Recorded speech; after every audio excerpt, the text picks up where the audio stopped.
All right. Checking levels. Checking controls. And Seribot is not even trying anymore.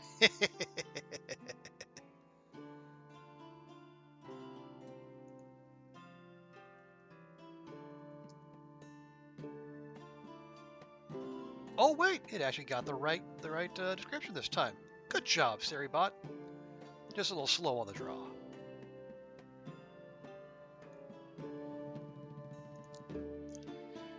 Alright, hey friends, welcome back. We're doing more potion craft. Tonight we're doing one recipe and one recipe only. We're here to make Philosopher salt. It is the last recipe available in the current game state. Now, it sounds like updates are on the way, which would be super duper awesome, but until then, this is what we have. As we go down here, you will see a very shiny, very colorful Philosopher's Stone in our inventory, which we made last night.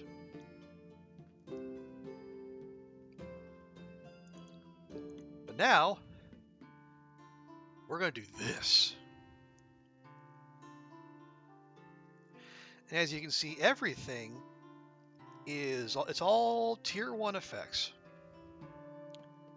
And it's a lot, they are all 5 effect tier 1 potions. From the looks of it, very few of which are actually near each other. Oh look, they actually work in hallucination. For, I think, the first time in any of these recipes. I mean, I made this potion of hallucination just for the little checkbox in the alchemist path. I still have yet to sell it, and that was quite some time ago. So everyone gets one last run out. So here's what we're going to do tonight. We're going to do this. We're going to hit each and every one of these, and then we're going to make the Philosopher's Salt, and then we're going to call it. That's it. But looking at all the combinations they're asking of us, it might take a little bit. So what do you say we get started? First things first, we take our shiny, not quite candy like this. That's the candy like looks more like the rubedo. We do take our magnum opus, and we prop it right in the little miniature furnace there. But it's okay. We saved every recipe we used to make it. And as long as we don't burn through massive stacks of ingredients to make this, we can just pop open the recipe, go click, click, click, click, click, click, click, click, click, and make one super duper easy. But we're going to save that for the end, just in case things get too wild.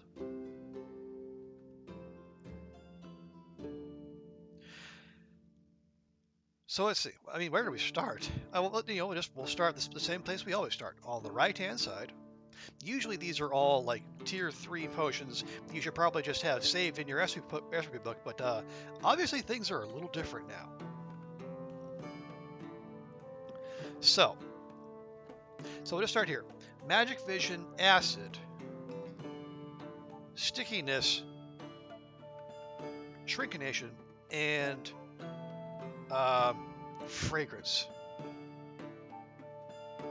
Yikes. Okay, so the fact that it's got Magic Vision and Fragrance tells us we got to use this map. So let's do a quick scouting trip. So there's Magic Vision, Acid, Sticky, Shrink. Yeah, we got Shrinkination over there. We got Fragrance there, Acid there, and we need Stickiness. I think Stickiness is, that's probably it right there. Yeah. We found it on the other map, so that's probably fine.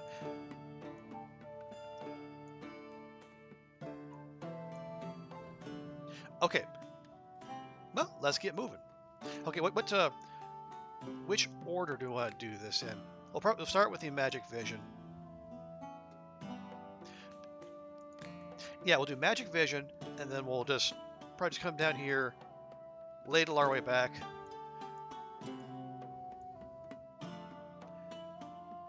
Probably do acid. Work our way down. Maybe we do work down here for stickiness. And then we can just come up around this side. We do fragrance, and we do shrinkation.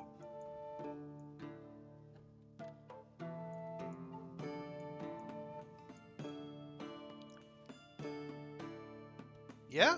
Or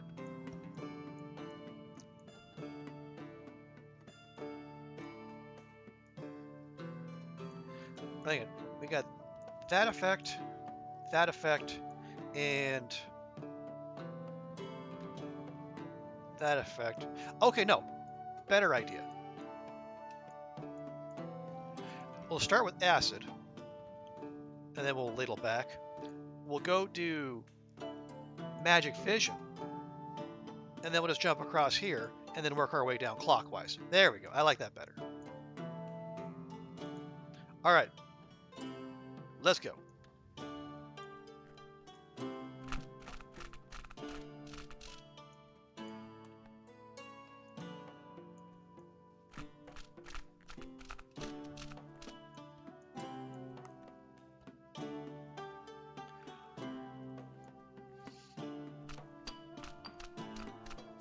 And I would feel, there are more than likely customers sitting in there just waiting on us. But I mean, if there's one thing this game has shown is that customers in our shop will wait.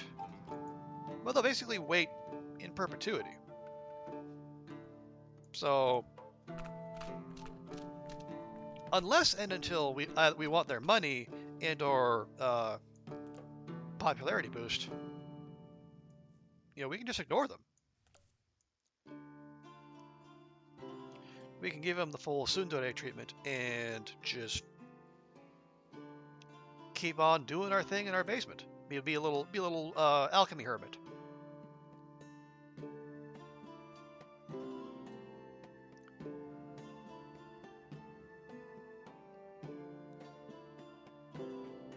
Okay. Effect number 1. We'll just... There we go.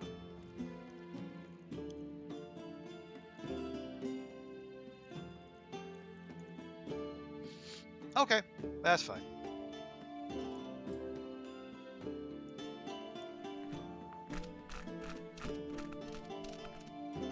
Honestly, not that fussed.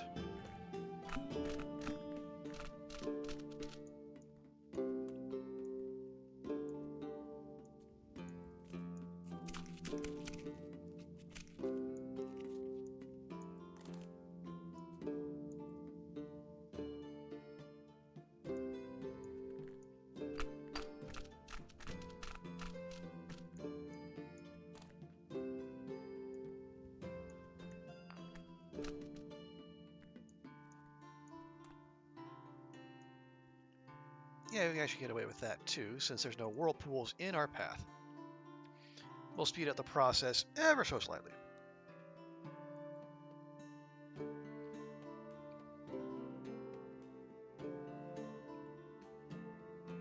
Okay, there we are.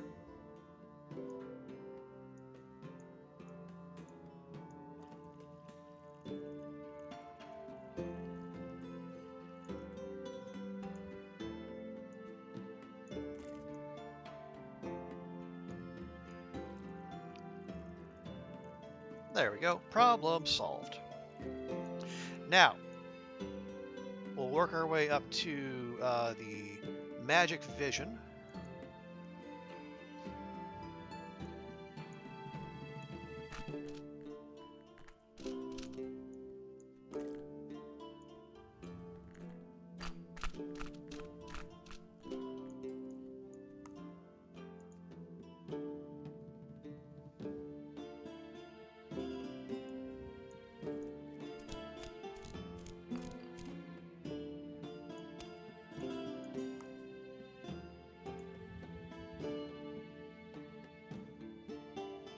Oh, there we go.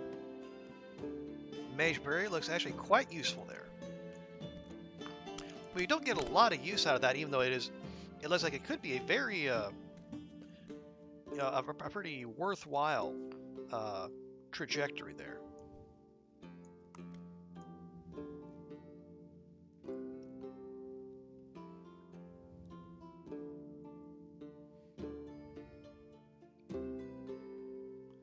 Okay, now let's just keep a close eye on things. Okay. There's that. Now, what do you say we just ladle our way back a touch, gonna give ourselves a better angle so we can get up and out of here.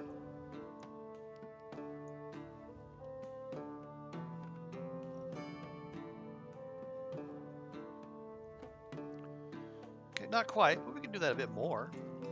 Nothing stopping us from doing that.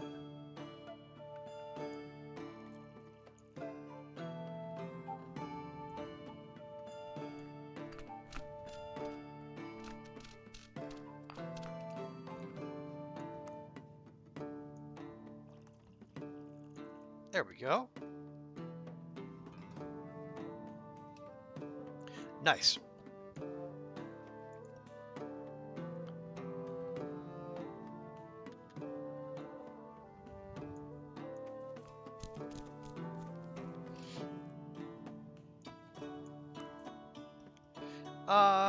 Actually, you know what? We'll just go ahead and bust one of these frost sapphires out. Get over there now.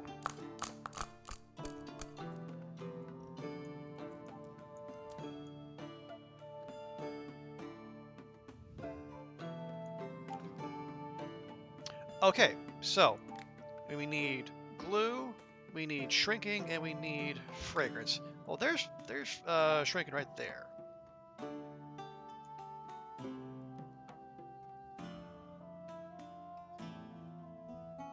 Hey, Doc, good to see you. How you doing this fine? Is it Wednesday? Yeah, we'll call it Wednesday.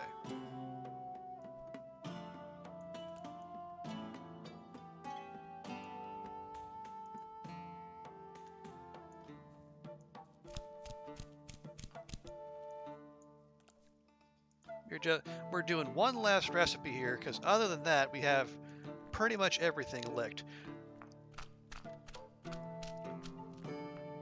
I say pretty much everything because there is the popularity 15 requirement, but honestly, screw that.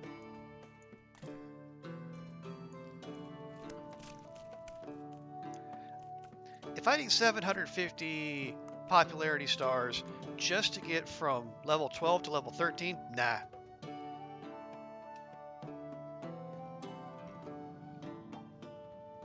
Because once we make this recipe, we'll just be pushing buttons for the sake of pushing buttons, and that's not fun. Not bad, working kind of sleepy. I guess, yeah, Wednesdays are that kind of day, and how are things? Mostly okay here.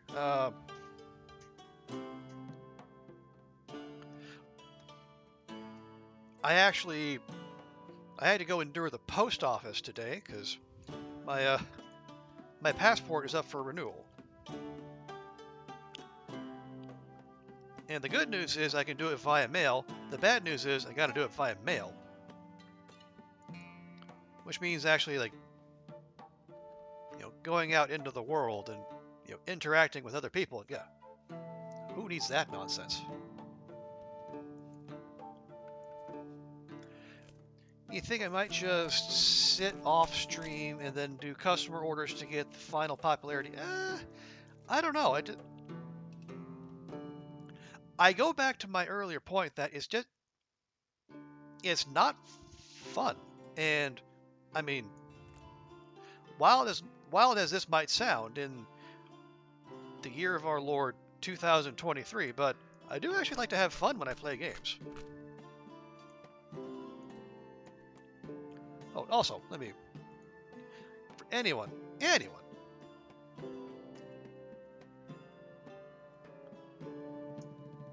who might be listening or watching or both, who doesn't know who Daunt is, go give her a follow.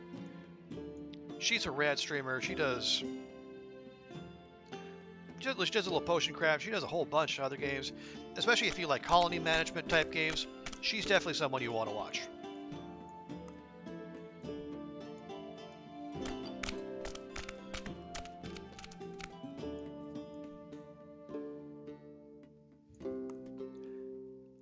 But yeah, I think my general plan for this is once we make the Philosopher Salt, I might just put the game on the back burner for at least until new content comes out.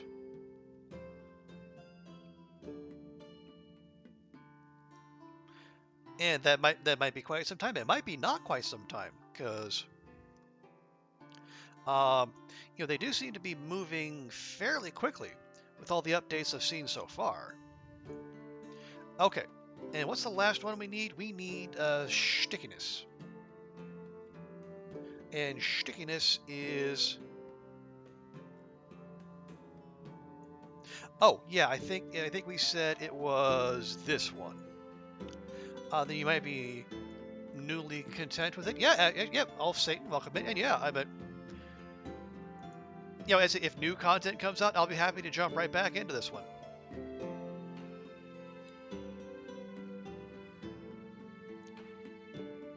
For now, though,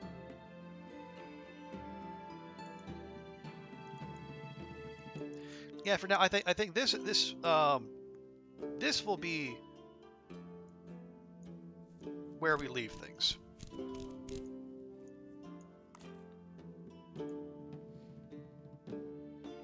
I guess the other possibility would be like if we did say if we did an all evil playthrough, but I mean, honestly, it's kind of been done to death. Lots of people are jumping into that, and it sounds like they're having fun. Do you have another game you fancy picking up? Oh, Daunt! I have so many games. I have so many games not named Elden Ring. One thing I want to do, and I'm planning on doing, is and part of the reason I want to power through this, and I will have streamed on multiple days when I don't normally stream, is that because later this month is Lunar New Year, known in some parts as Chinese New Year, but it's not really because non-Chinese celebrate it too. But I've got myself a list of games made by Chinese devs or Chinese studios, and I kind of want to show those off. Partly because I'm out here living in China and all. I think that would be fun to do. But also it's like some of these games are really neat, and they don't appear to have got a lot of traction. So I would like to big them up a little bit.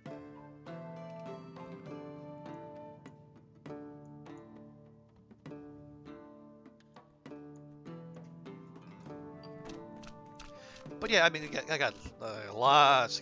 I got like there's Peglin, there's Backpack Hero. I got I want to get back to Tropico at some point, And of course, there's the Long Dark too, but you expected that.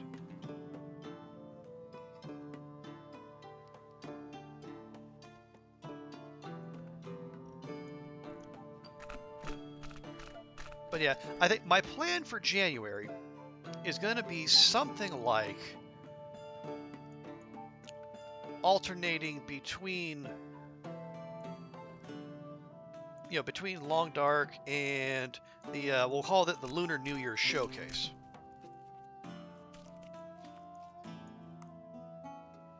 You think my time before? Yeah, you are correct. Well, I don't know if that's changed, but I think the studio that did My Time at Porsche and also My Time at Sandrock is based out of Guangzhou. So that could be among them, but also that would take a while. But I say that not so much Portia, but Sandrock is definitely on the list.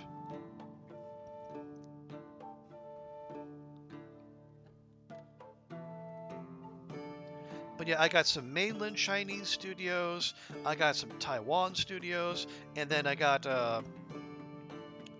found a game called Ghost Lore from a couple Singaporean Chinese devs that looks really cool, and really for an action RPG also involves a lot of cooking. Of course, coming from Singapore, that's not exactly surprising.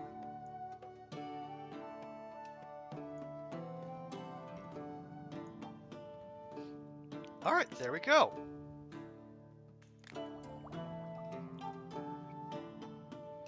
And we have.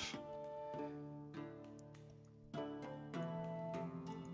right, we got our first potion of 1, 2, 3, 4, 5, 6, 7, 8, 9, 10, 11, 12. 1 down, 11 to go. Now I also like most of those. I think they're going to be pretty much all indie games of that bunch. Like there will be no Genshin Impact. I don't nothing against Genshin Impact or MiHoYo or the people who dig it, because there's a lot of people who really dig it. But part of the reason I want to do it is to give some love to games that maybe don't get advertised on the sides of buses. That's what I yeah, Don. I think these are all going to be expensive potions. Because yikes.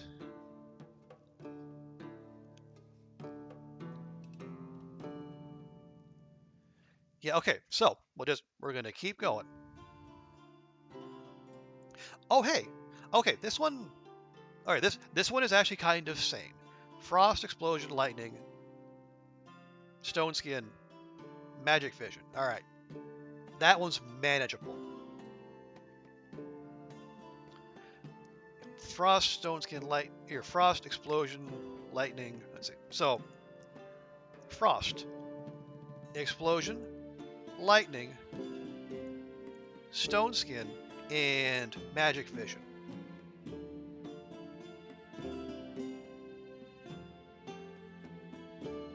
Okay, so let's do explosion, ladle back. We'll work our way down to stone skin.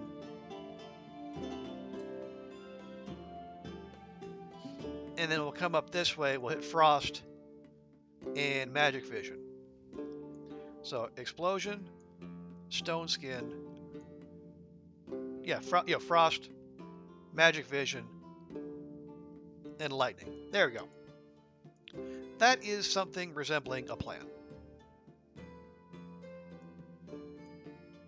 Or alternatively,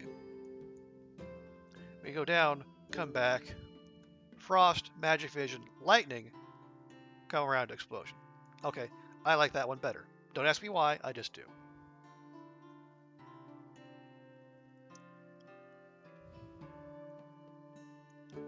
Yeah, we had 350 stink shrooms not that long ago, but we actually started to use them.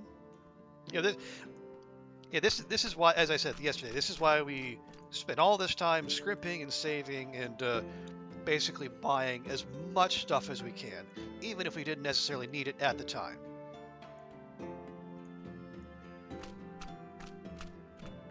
Because we knew this day would come.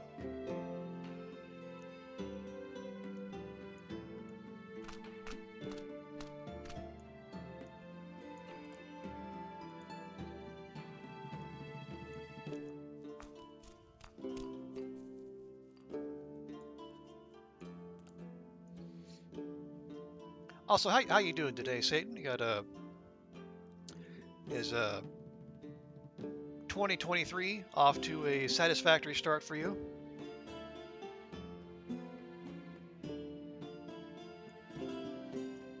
I've only been in the office the last couple of days, and already today I heard I heard a comment to the effect of "I am so over this year already," and we are what 4 days in. And honestly, I can't say I blame them. Okay, so we got stone skin. Yeah, now we're gonna work our way to frost, and then we'll make the whole counterclockwise circuit.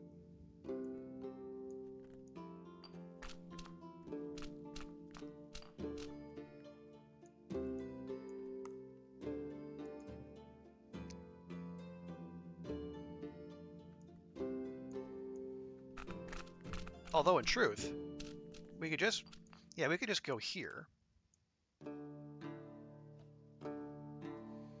And then let the ladle do the rest of the work.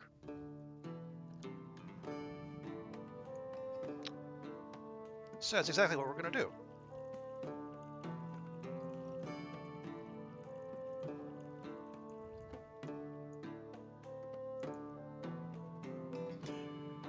But yeah, so that's kind of the plan for January is the showcase plus the long dark, and then in February might be the time when we bust out Elden Ring and or Boyfriend Dungeon. See, one of the other VIPs on this channel was kinda, not really, but definitely really, tried to bully me into playing Boyfriend Dungeon.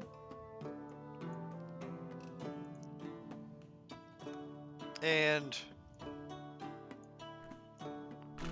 while I do not wish to set the precedent of giving in to bullies' demands,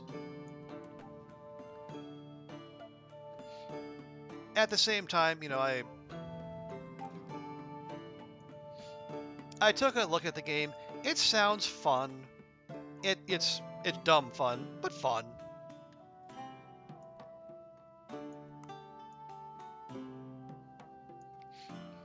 And if I'm gonna be playing Elden Ring alongside it, I'm gonna need some dumb fun because I'm gonna be super stressed otherwise.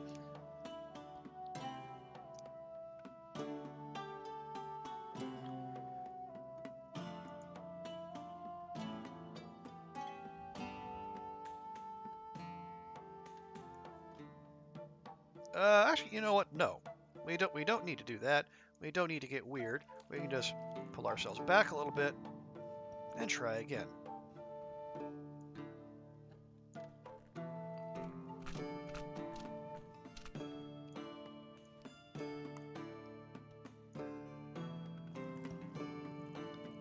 Just a wee bit more. There we go.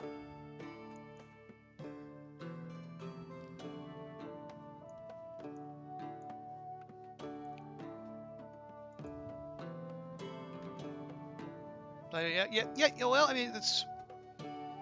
I like. I am an inveterate planner. There, Satan.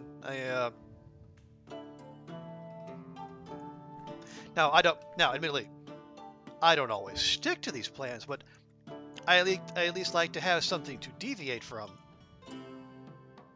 if and or when the mood strikes.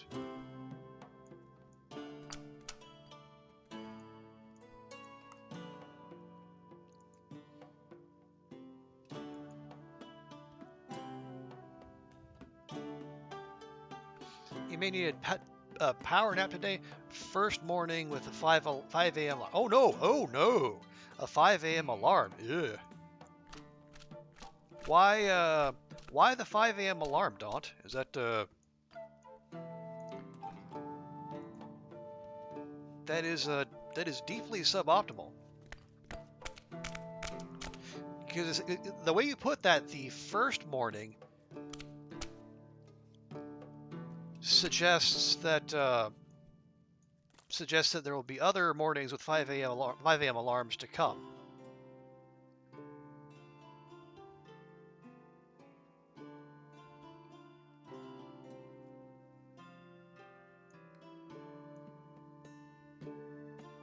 You start work at 7 and try to do the gym before. Oh, I see. Okay, we have Stone Skin, Frost, Vision, Lightning, Stone Skin, Frost, Vision, Lightning. Now we need Explosion.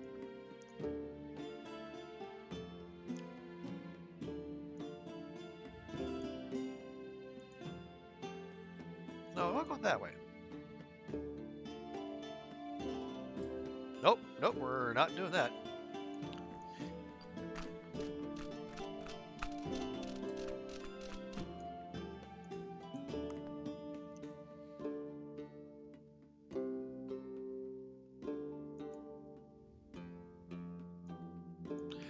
$5 a.m. is the norm in this house. Everyone gets up pretty. Oh. I mean, I mean, you know what is best for you and your household. So I fully support your life choices for your family. Wouldn't be me.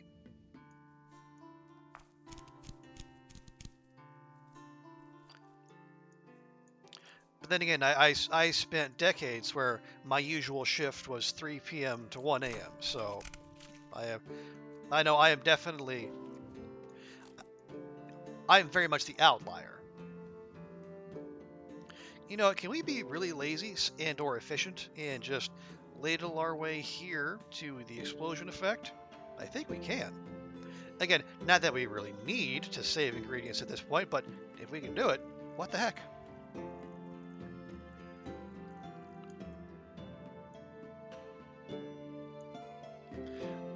You know, it's not for everyone. You just always been an early riser, even as a kid. Okay.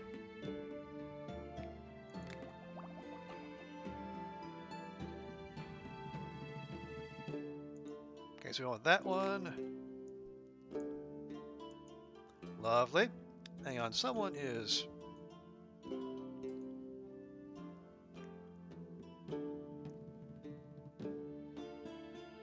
I swear to... Hang on, someone needs to get banned.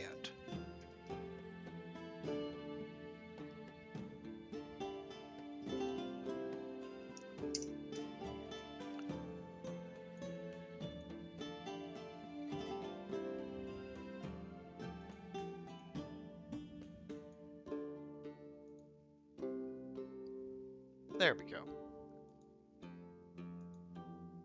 There we go. No one here, just more bots. Anyway, 2 down, 10 to go. Next, let's do this one. So we got light, charm, slow, rage, and libido. So we know libido, rage, and charm are all kind of up in a northwesterly area.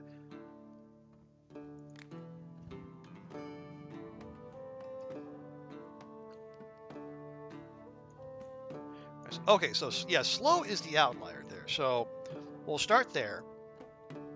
We'll work our way back. Yeah, I mean, we'll go over. We'll do light, we'll hit libido, rage, and we'll finish with charm. Nice. You used to wake up at 5:30 to use your computer for school, then you would proceed to fall asleep in class. I do not recommend. Yeah, see, that sounds like the way my attempts at waking up at 5 would go.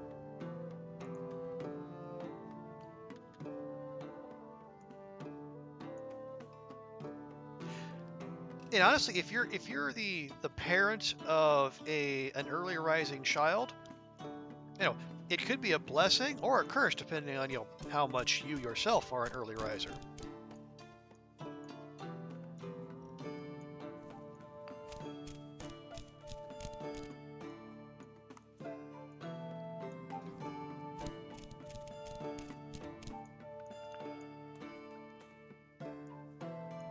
Like if there's a match like there is in Daunt's household, apparently it's probably great. So everyone is synced up and no one is dragging themselves out of bed when everyone else is they get their morning groove on.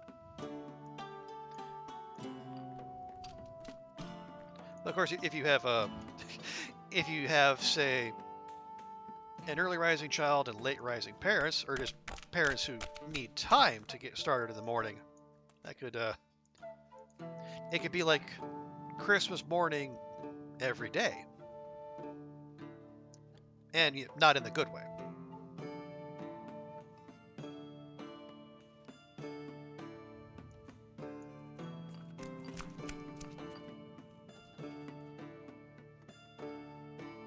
Is that close enough? We'll see. Hopefully close enough.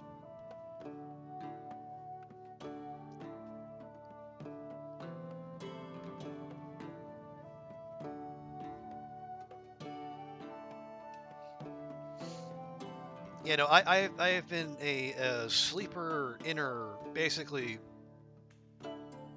even since before I was born. You know, my mom likes to tell the story that my expected due date was actually yeah, there we go. My expected due date was actually okay. I suppose I had that coming. I was supposed to come out like a week before I actually did, and then the telling goes I was so dedicated to sleeping in that I just my I was supposed to be I think a mid to late April baby, and I ended up being an early May baby instead. Okay, so we got the slow on, and yeah, light, and then light, charm, libido, rage.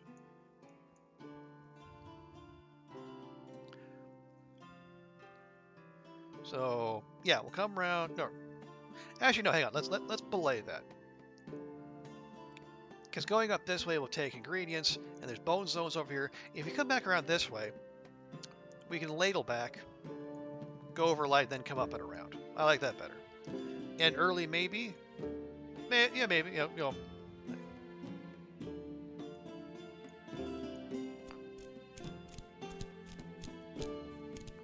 I could have. They didn't. They did. My parents didn't neglect to call me maybe because the phone reception where I was staying was it was subpar to say the least.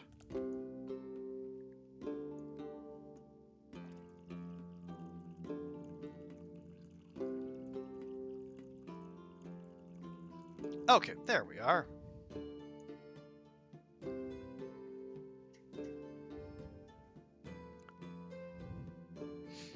Now we go up and around.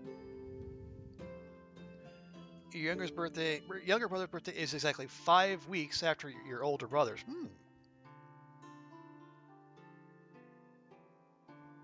That sounds like certain people in your household had a favorite time of year. And that's all we're gonna say about that.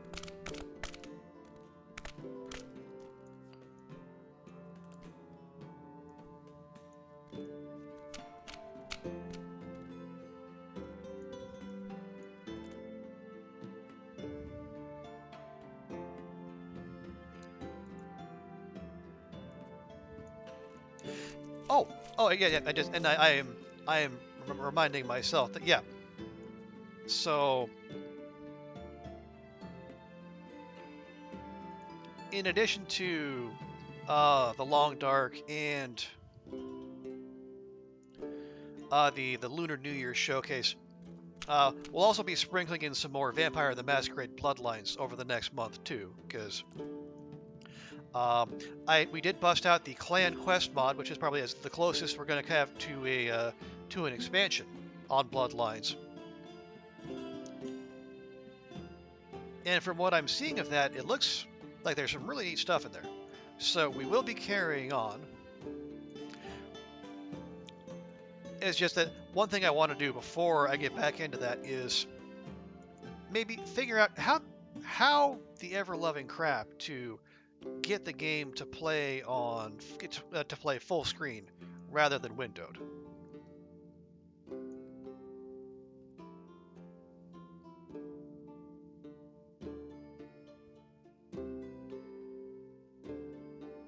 Actually, this is fine because we can just ladle back a bit. Because it feels like that shouldn't be something difficult to figure out, but apparently it is. At least for a less technologically inclined person such as myself.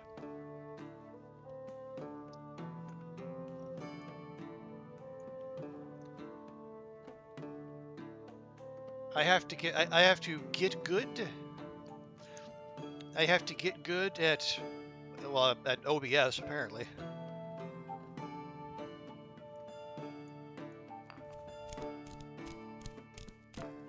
I mean, honestly, it's not that big a deal. I mean, we did an entire playthrough within a windowed mode, and it it didn't have any deleterious effects, I don't think, but it would just be, it would be nice. It would be nice to have.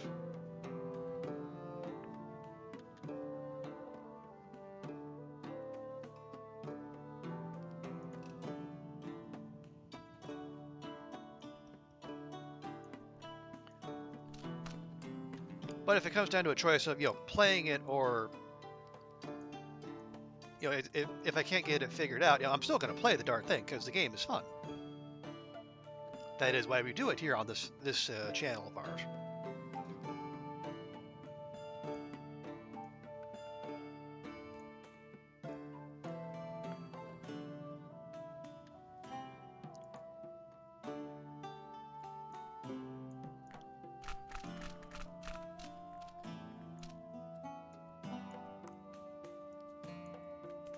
All right, there we are.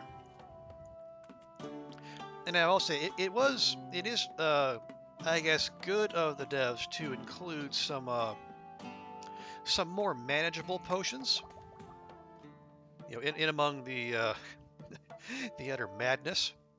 Okay, yeah, that one is gonna go there. Cool.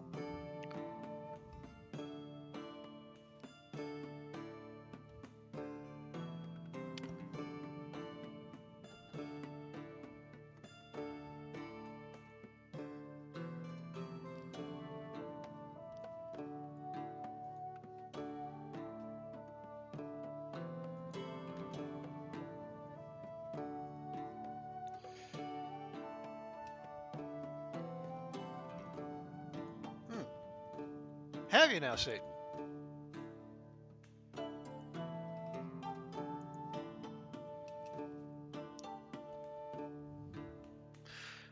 Where do we want to go next? Well, these two both require...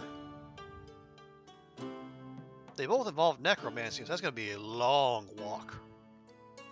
That one involves necromancy and fear and... Sheesh. Okay, we'll get to these. For 2 years at uni. Oh, okay. Yeah, I selected Japanese because I am hot garbage when it comes to tonal languages.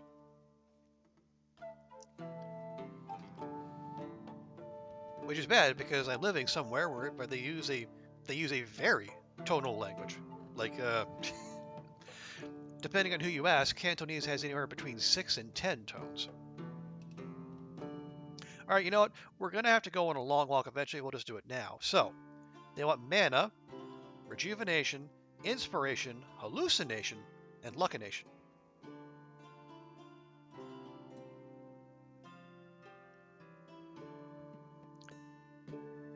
You're an idiot? Did you leave the iron brew at home? You just typed, I hate necromancy, it don't work, team chat.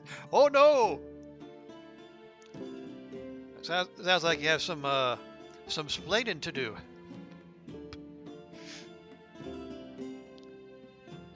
Okay, so mana, easy enough. The rest, oh boy. So mana, right there.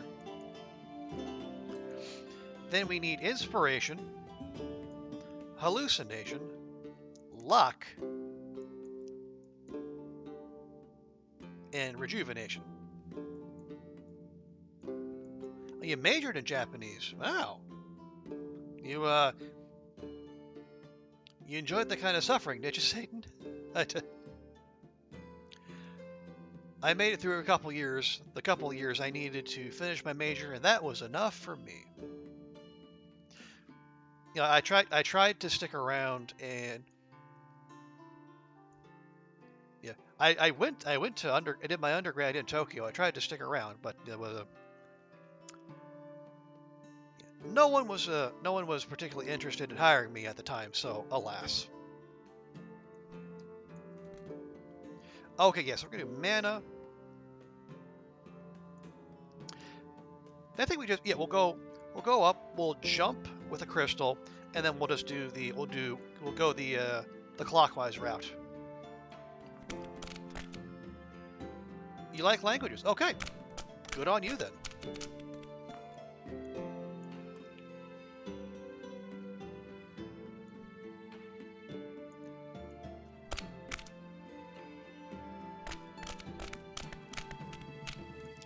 I if I had more time and or money, but I mean if I more time or money or both, I would probably definitely jump in harder to learning a language, but it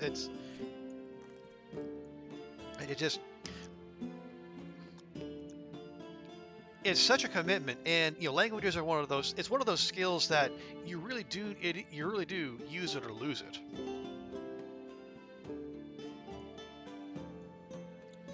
You can do your Duolingo or your Rosetta Stone or what have you. And you can be diligent as you want, but if you're not actually out there using it on a regular basis, it's gonna atrophy.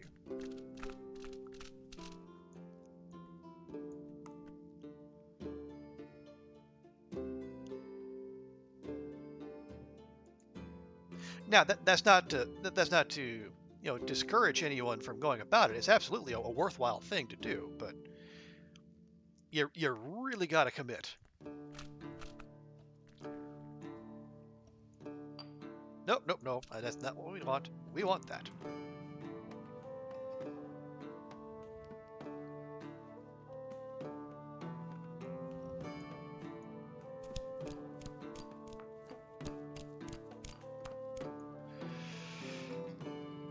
Okay, is that going to get us... Oh, no, it is not.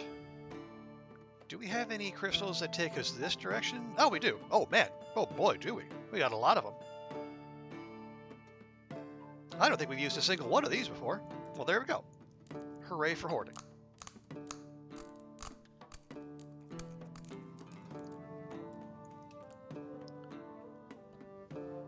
Technically, a Ouija board is necromancy. Well, technically, a Ouija board is a demonstration of the ideomotor effect and social pressure, but it's who's counting.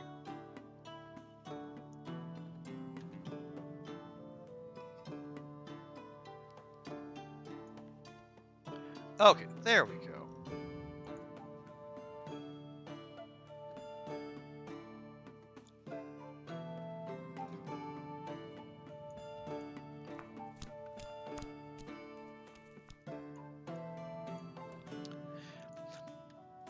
Now I'm picturing Daunt trying to explain her anti-necromancy bias to to HR at work. Like, no, it's way down in the bottom corner of the map, and you have to use at least one crystal to get there, maybe two. It's just a massive ball ache. Because Daunt would be the kind of person who uses the term ball ache at work.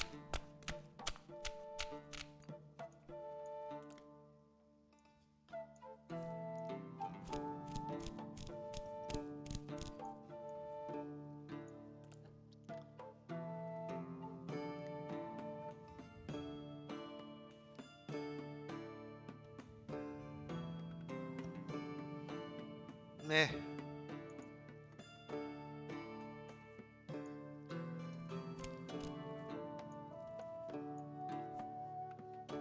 Sam and Dean use a Ouija board to communicate with each other in the first episode of season 2.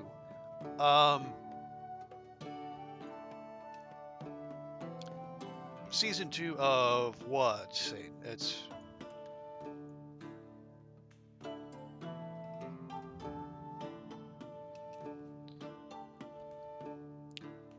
Supernatural. Okay. I thought that might be where you were leaning, but I wasn't 100% sure.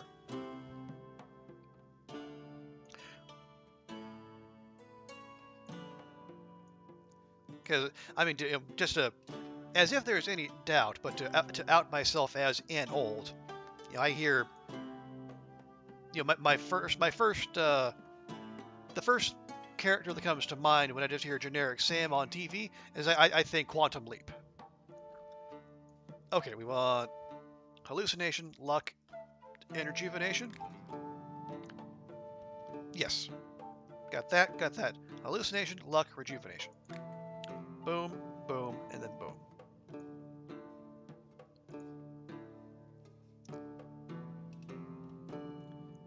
You think Sam and Max? I can see that. Yeah, we'll go over this way, and then we'll head down.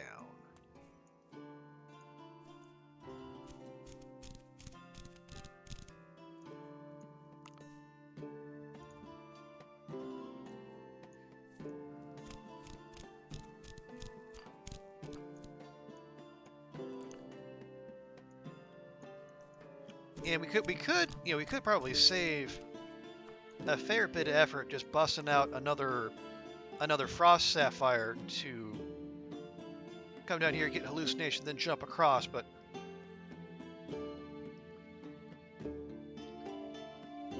I don't know, I still feel a little twitchy about doing that. I probably should, but I do.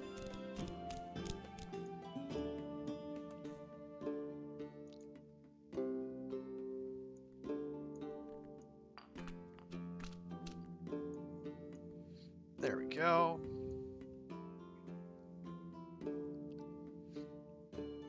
Yeah, I think honestly that's probably just a force of habit, from the way I've played the game so far.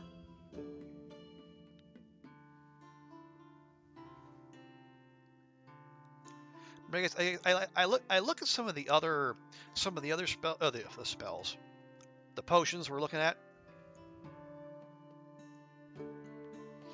and I think, well, maybe those could get complicated. So maybe, discretion being the better part of valor and all that.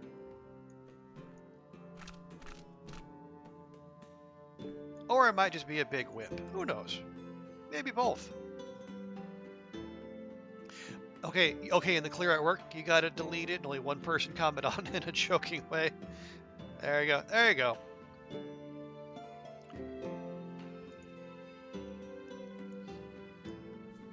Although, I will say, if there are any necromancers in your workplace, you're gonna find out about it real quick. Someone's gonna file an HR complaint about a toxic working environment.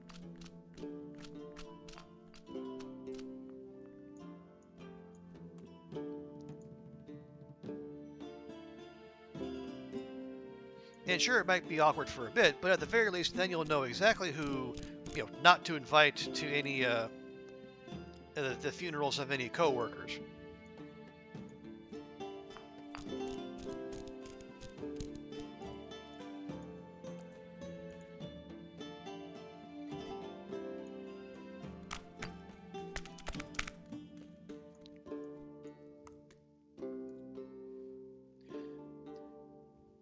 Oh, they seem relieved you don't like it, so I think it went your way. You work with a bunch of necro haters.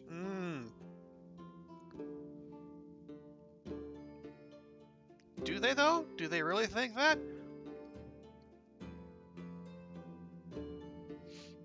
Or are they just saying that to keep the peace?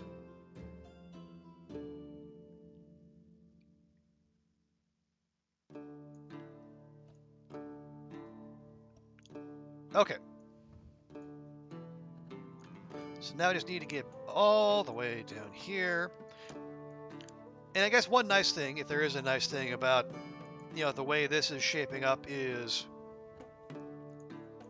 since everything is level 1, there is no potion turning necessary.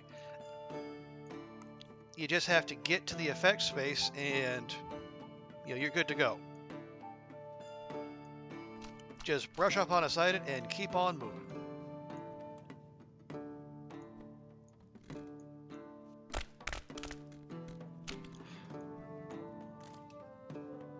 So as it happens, my concerns about saving moon and or sun salt for the Philosopher Salt recipe, turns out not all that needed. You think they're lying to you? I think they're lying to you, but do you think they're telling the truth?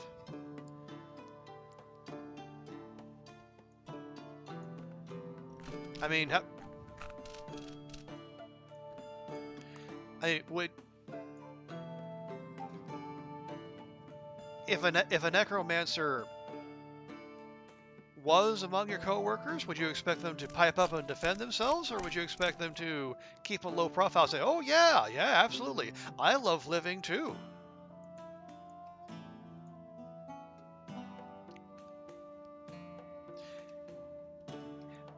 You don't know now. I've plagued you with doubt. My plan is working perfectly. All is proceeding as I have foreseen. Something dauntless. Something dark side.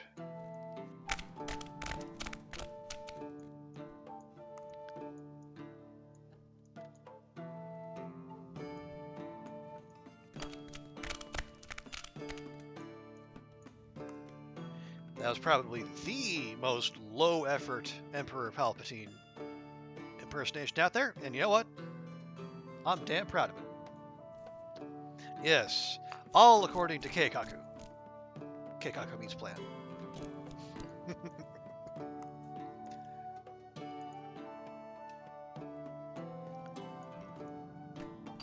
I've seen that meme, but I don't know that I'm not sure which anime it's a part of, but I love it all the same.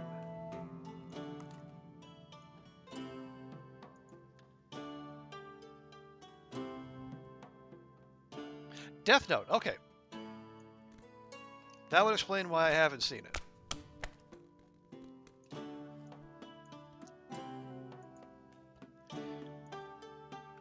No, admittedly, maybe I didn't give it a fair shake, but Death Note did always kind of seem to me very, very angsty teen kind of anime. But then again, it's not like it's unique in that. Hey, Wildcat Terry, welcome back. Yes, we are. We have the end game in sight.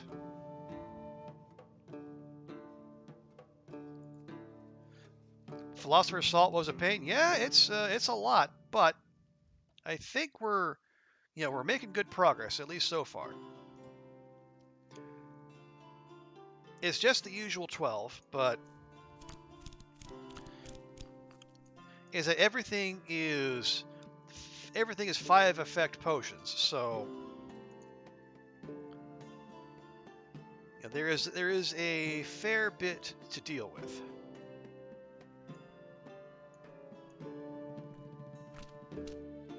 There we go. And you know what? We're going to go ahead and use gems, because really, why would we be hoarding them if not to use them right now?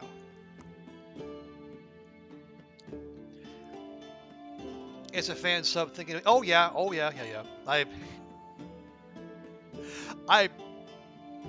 I lived off of fan subs for a good long while. I had fan sub VHSs. That's how old I am. I got those old purple clamshell Kodocha fan subs.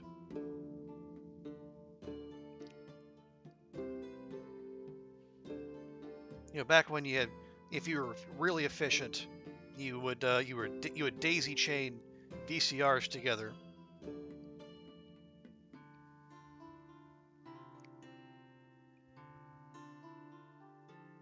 Nowadays, you just buy yourself a streaming subscription, and you've got access to the world, apparently.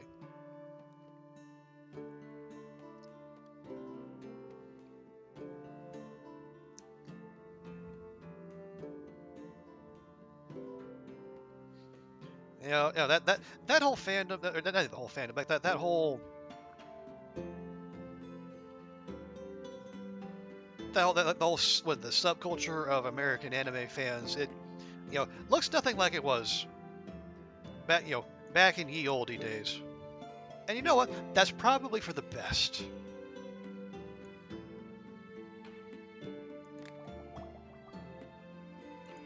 Okay.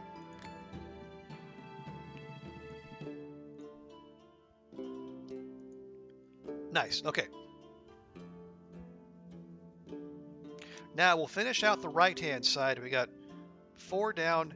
1, 2, 3, 4, 5, 6, 8 to go. Soon you will learn by reaching populate 15 10. No, no, Terry. No, for 2 reasons. One, I already know that. And 2, we ain't doing that. We're not doing that nonsense. Once we're done with Philosopher Salt, we're gonna save. We're gonna put this save on ice, and we're gonna wait for more content to come out. I am not. Okay. If more content comes out and it turns out the devs do not tune down the requirements, I'll grind that off camera. We don't need that, because with everything else done, it's just going to be me clicking buttons for the sake of clicking buttons.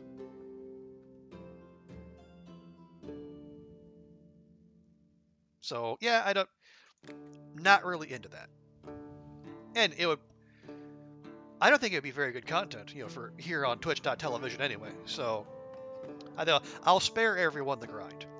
All right, we got a trip here. So invisibility, levitation, necromancy, fear, and curse. So basically, it's a potion of ghost. But invis, levitation, and fear are up top. And then curse and necromancy are down there. Yeah, curse is over there. Necromancy over there.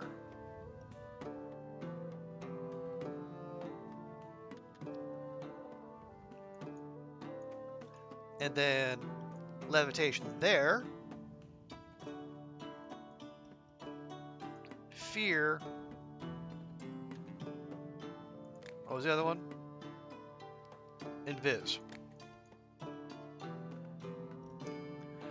It's literally a click test. Yeah, I bet getting to populate 15 is a tedious task, and there's no reason it has to be hours long grind and clicking. Right there with you, Terry.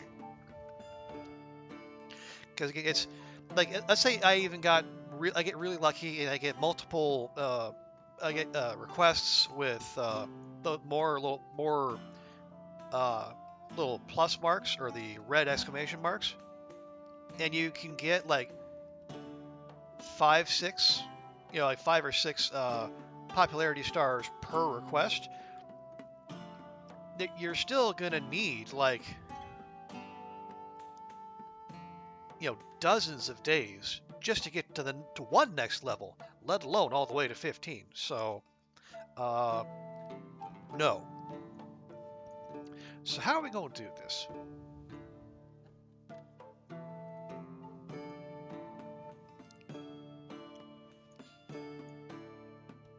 Okay, we'll go get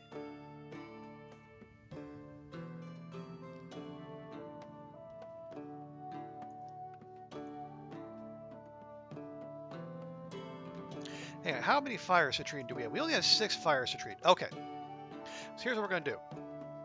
We're going to go get levitation first, because we have more frost sapphire. So we'll get there. We'll just swoop across. We'll get invis, and then we'll zoop up that way, and then we'll work our way over. We'll get fear. We'll go down here. We'll get curse.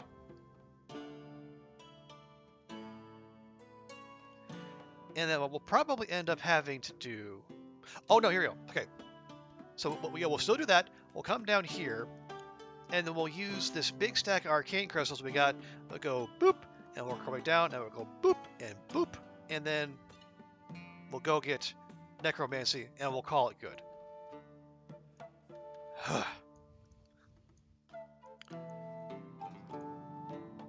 They're going to make... This salt...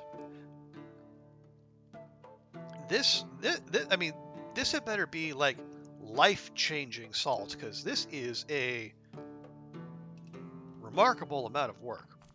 It says it moves it to the nearest effect.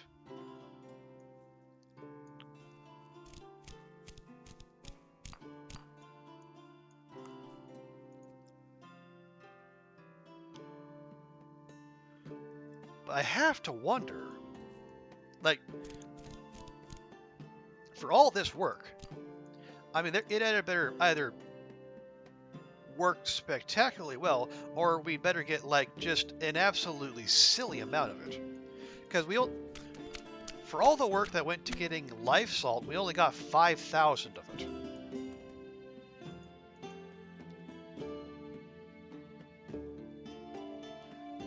I was gonna say, do you think it's intended that you get higher popularity early in the game? But it tells you on each chapter the intended levels you guys like. Yeah, it's. Yeah, I stand by my notion that it's a placeholder, that this is just something to give the hardcore something to sink their teeth into until there's more content coming out. Because if this is what they intended and it's going to be like that in future, yeah, I agree with Terry. It's a bad design choice.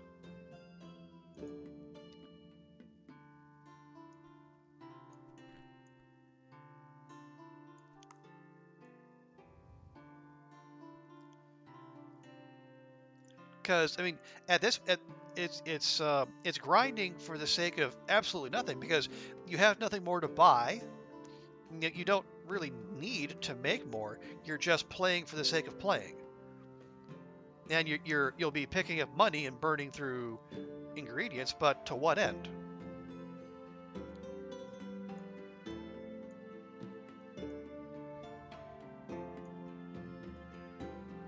If it unlocks special recipes, then maybe it'd be worth it. Maybe.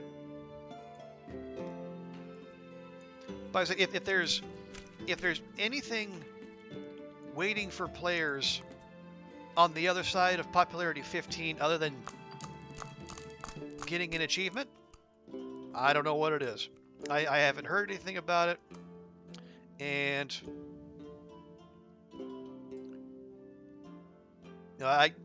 I can't say I'm that interested to find out. Yeah, and it hurts me to say that, because I really like this game.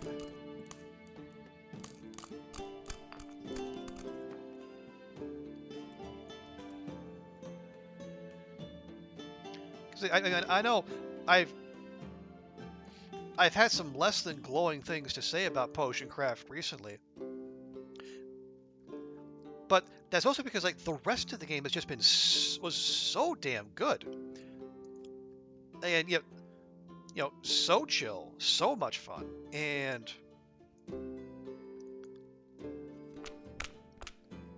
yeah, there were some grindy bits in parts, but again, it always felt like that grind was in service of something.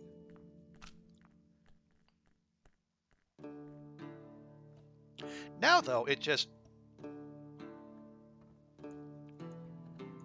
I don't want to say it feels cynical, because it doesn't. It just feels tacked on. Maybe that's the that's the way to put it, because it's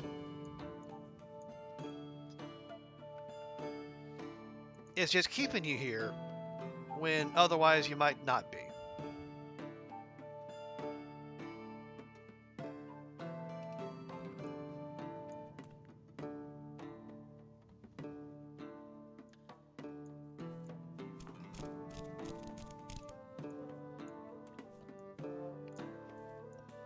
I do remember this particular corridor is the exact width of a Firebell's travel path, so convenient.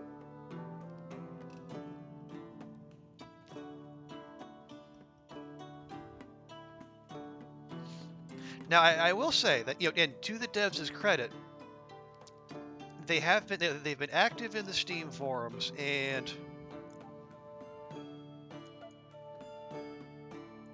from the sound, they are willing and they're willing to listen to the player base when people have concerns or suggestions.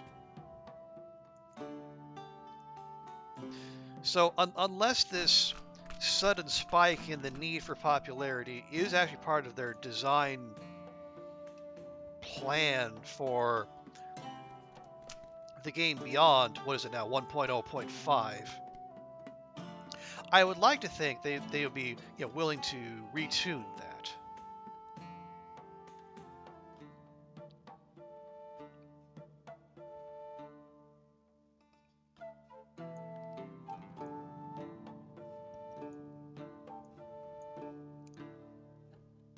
Yes, I haven't seen anything from from the team yet that would lead me to fear the worst.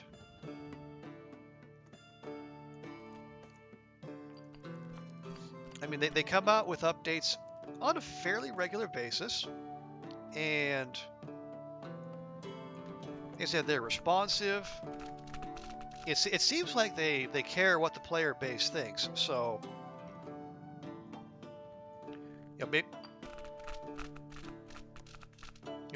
I guess I feel there is no reason to not give them the benefit of the doubt.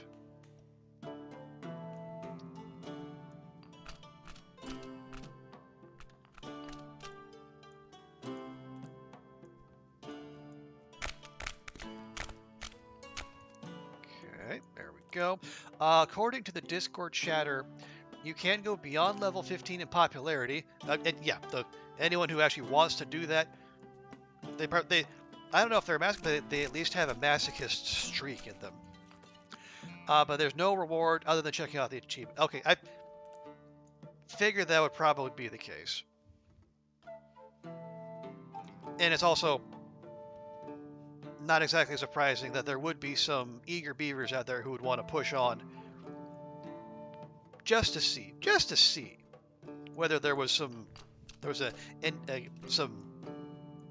a post-credit sequence or whatnot. Okay, we're going for curse. We're going for curse, right? Yes.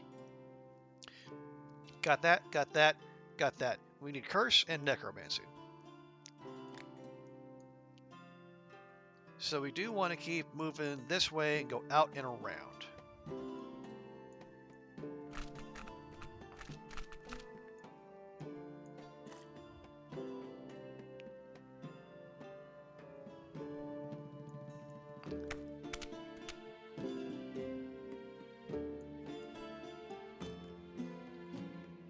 So yeah, I can't say it's necessarily surprising or disappointing. No, I don't think it's disappointing. It's just it's kind of what we figured.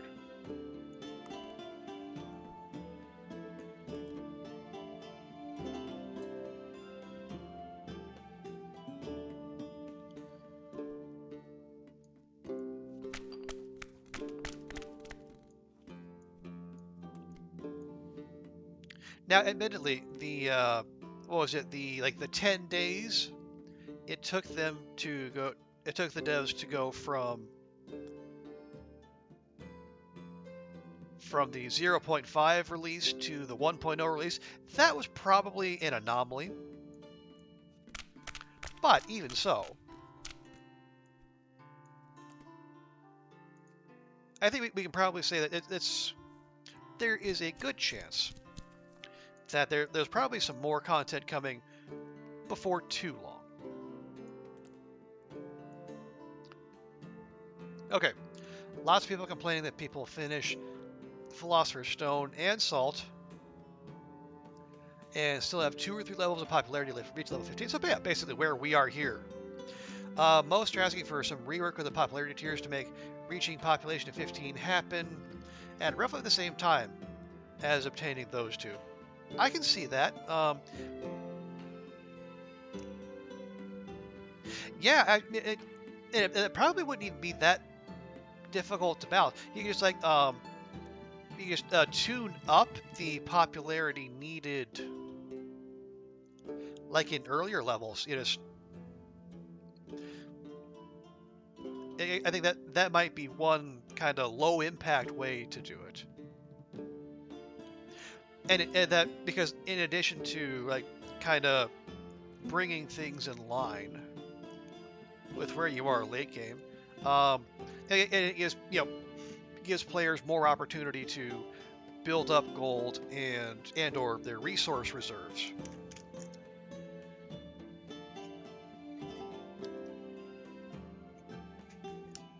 Now, I guess the counter argument to that would be it would slow down the player experience earlier on, and then it would risk people losing interest in the game earlier. And I can kind of see an argument for that. I guess the question there is, you know, who are you more likely to lose, and who who do you fear losing more? You lose players early, or turn people off with the late game or lack thereof.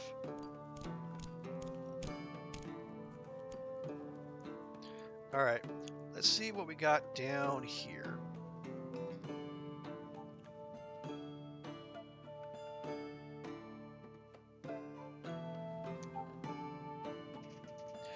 Or you could adjust the tier levels down on the high end. Instead of 750, then 1500. Oh, it's 1500 to get there. Okay, yeah, I figured that might be the case. Do 750, then 1000, then 1500. Yeah, that would make sense. Okay, so how are we getting from here to the necromancy bit? Well, if you want to save our frost sapphires, what we can do is we can jump across with these arcane crystals, and then work our way down here, and then we go boop and then boop.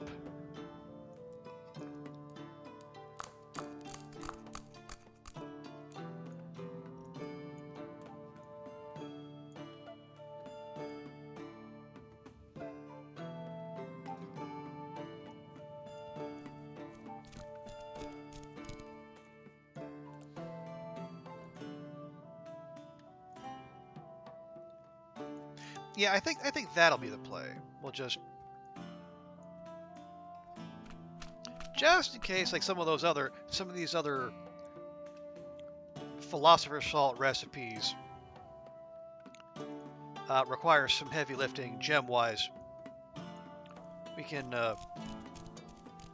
keep some in stock there.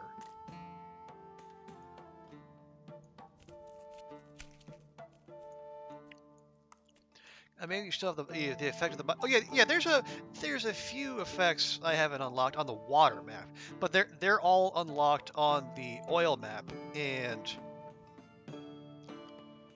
they're easier to get there because they're not at a funky angle.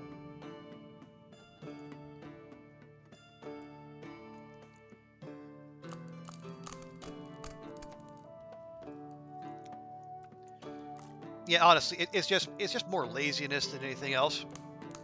I mean, it's not hard to deduce what they are, given that the distribution of the effects, it pretty much carries over between maps. You'll need to get them on the water map for a couple of those Philosopher's Salt. Okay, yeah, well, yeah, we will get there. We are.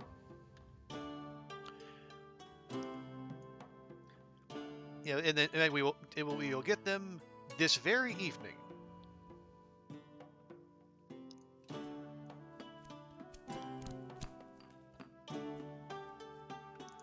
That should be close enough to make that happen.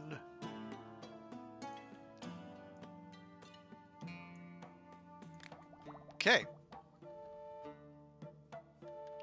Wait, why am I doing that? I can just click that button. Yeah, there we go. Okay, we want that one to go there. Okay. We are 1/3 of the way. No, actually more than 1/3. 1, 2, 3, 4, 5. Yeah, we are, whatever that is, 5/12 of the way there.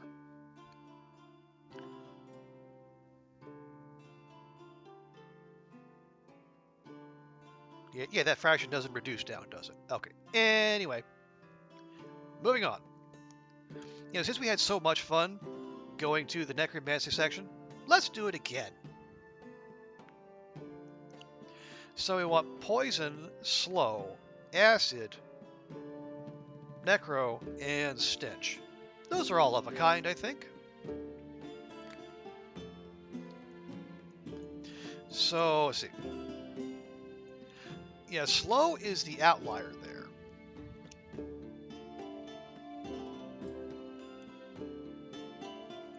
Yeah, slow and poison are nearby.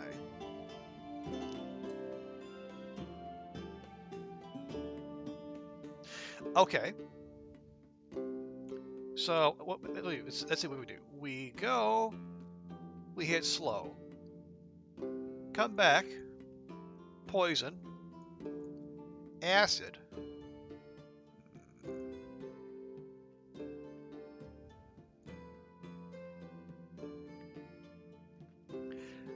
Let's see, how many pyrite do we have? We have 13. Not an unlimited number, but also not terrible. Because we could just go gem, gem. Do we have any death gems? We do now. We just picked these up recently. Plague Stibnite.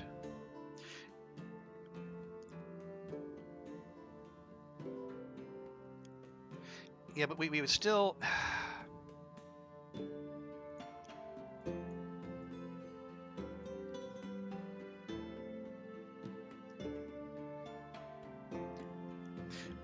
Yeah, okay, we're gonna probably end up using a whole mess of gems here.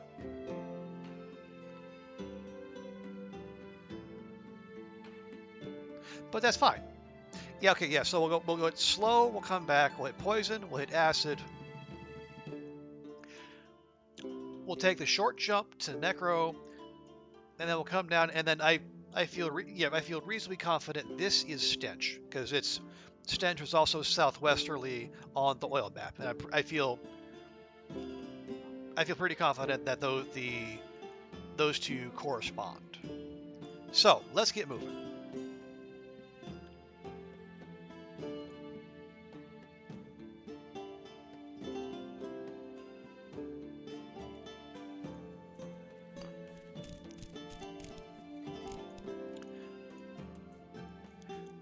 Okay, so we've discussed the late game grind, which is, I think, especially for people who have made it to this point, that's their main complaint. And I think yesterday we also had a talk about the repetitive nature of the music.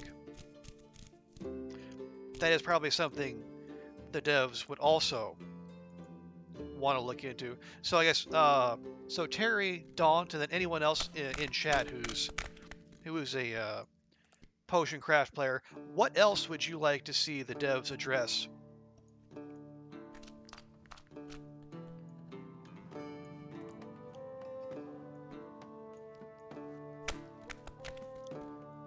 Yeah, 'cause other than the grind, I think, and it's not necessarily a pressing problem, but I think one thing that might help is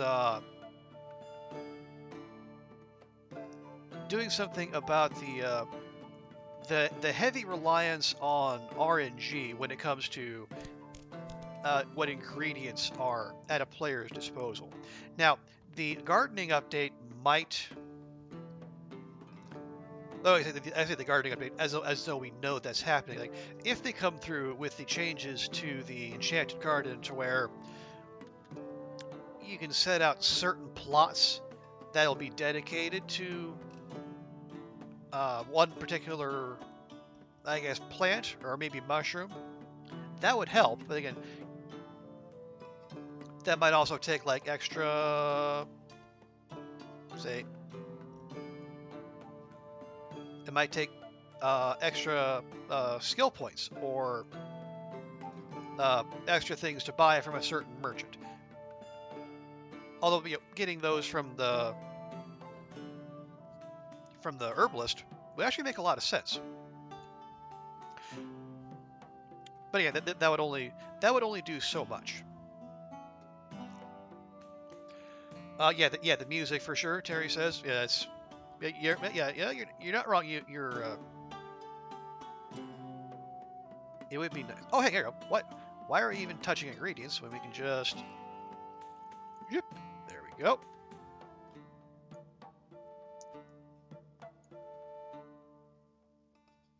So we want to be somewhere hereabouts before we decide to ladle again.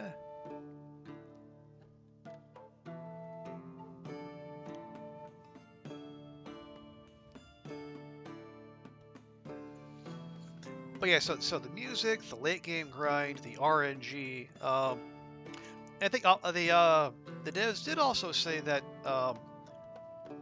there would be more NPCs and I think more merchants in the future. So that would definitely be helpful.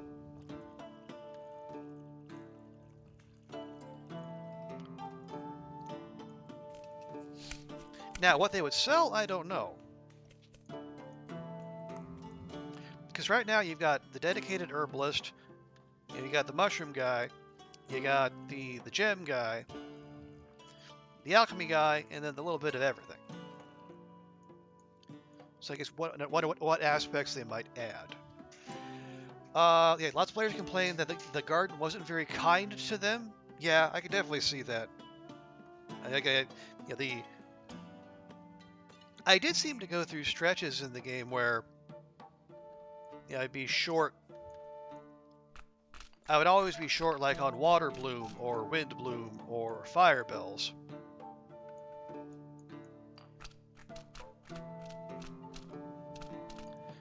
Some of the most basic ingredients. Okay, we got slow, poison, and then acid, and then we start doing the fancy stuff. You think adding seeds would be cool? You buy seeds from merchants to grow specific items? Sure.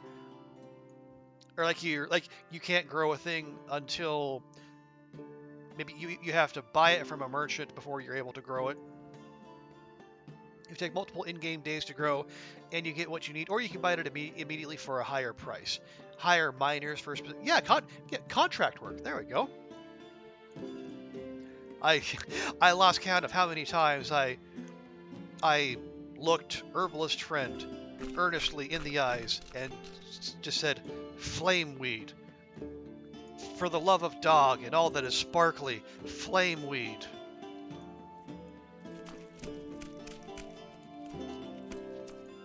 It never worked. It just felt good to say.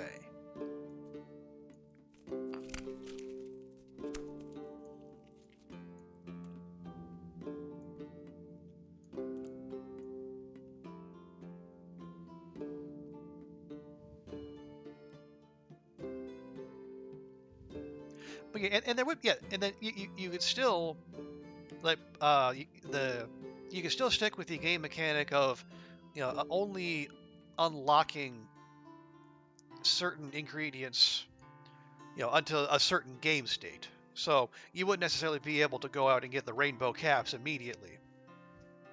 So you wouldn't players wouldn't necessarily be over leveled or anything like that. Okay, alright, so we got those three, now we need that, and what we assume to be that. We only have 8 life crystals, so I'm not eager to burn through those.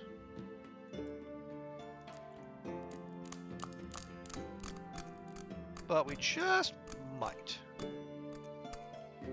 Okay, we'll come up just short there. Let's make sure. Okay. Another thing is you would explain a couple of things. 95% of players don't know where the talent tree is. I think it's like level 20. Well, that's interesting, because isn't one of the early things to learn a new talent is right there on the alchemist path. Oh, and then if you can right-click a potion to add it to the skill. Okay, yeah, that would be a good thing to add in there. I agree there. But it's weird that they don't know about the talent, seeing as how in chapter 1 you need to add a new talent.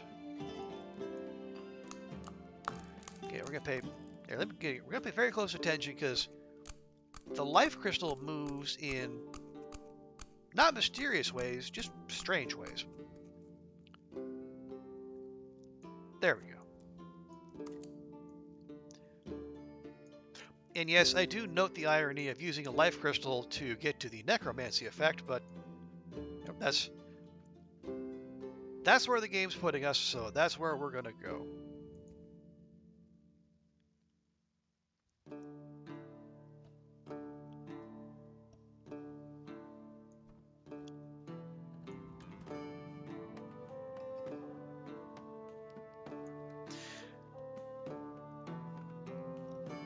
Now,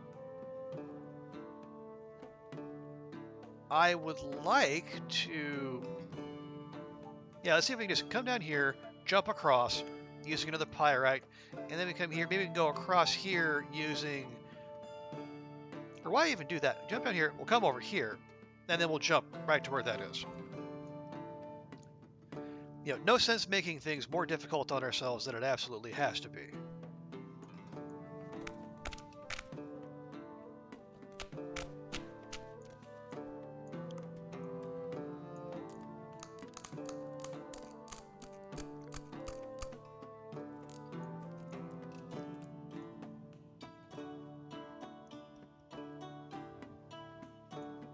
There we go.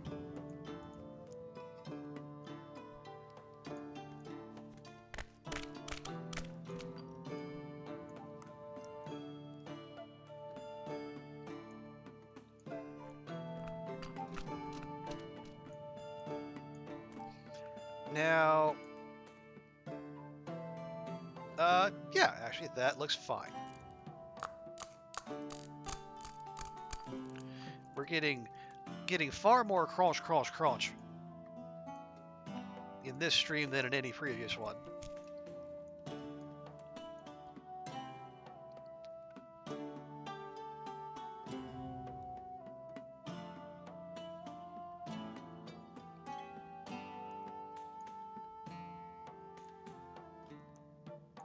There we go.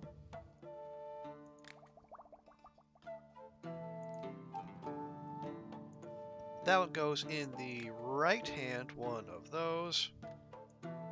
Cool. Hour and a half into the stream, we are halfway there. So, yeah, this might just be a normal length stream. Okay, next. Wild growth, mana, magic vision, the potion of lubrication, aka slipperiness, and luck. So we got mana, magic vision. We got wild growth. Okay, wild growth, there, back. Mana, magic vision. We go boop across.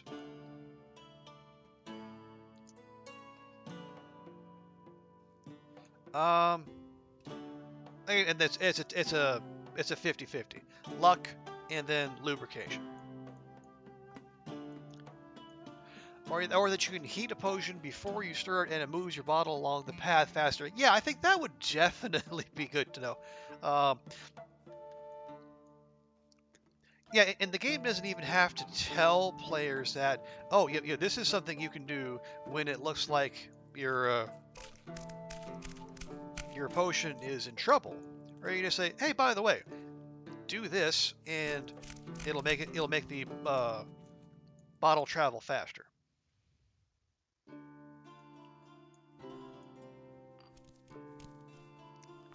Yeah, it would just be a little quality of life thing that I think that new players I think would definitely appreciate.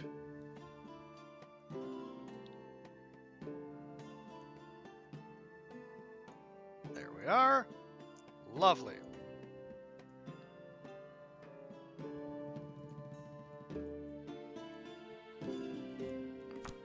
And then we will take the assist.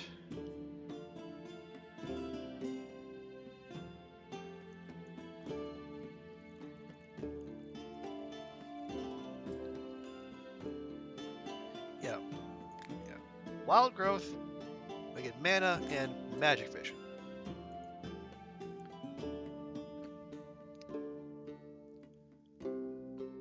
And your biggest complaint? Oh, you've been saving one this whole time, Terry? Let us know. What you been holding back?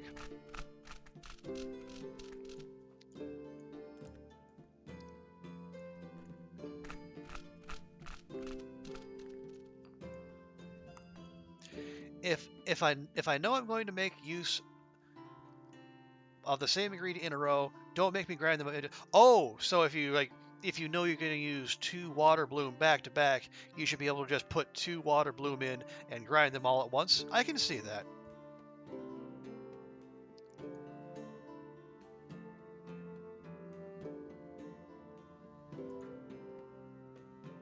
Oh no, we're not doing that.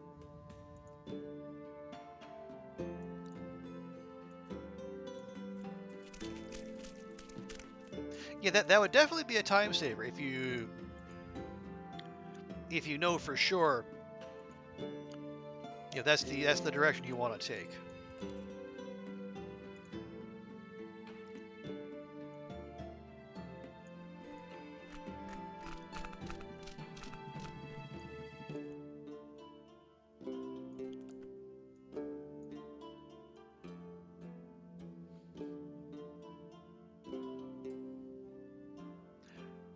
And yeah, that does sound like something the devs should be able to include in there.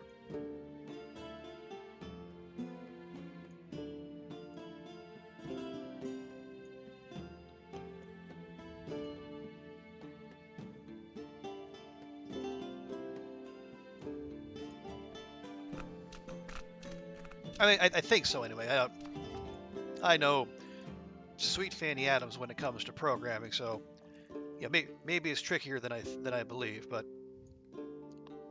that seems like something it would not be a huge undertaking to include.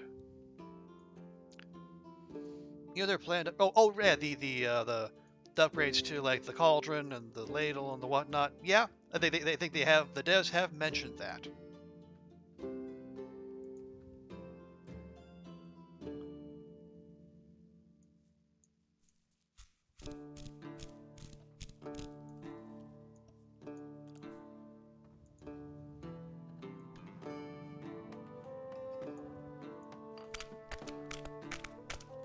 Now, yeah, I would think who would sell it. Yeah, those would probably okay. Unless they give them to a bespoke merchant, that would seem to be also alchemist merchant territory. The same guy who gives you the alchemy machine upgrades and whatnot.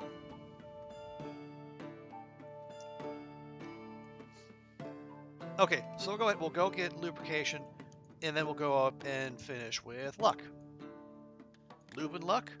Lube and luck.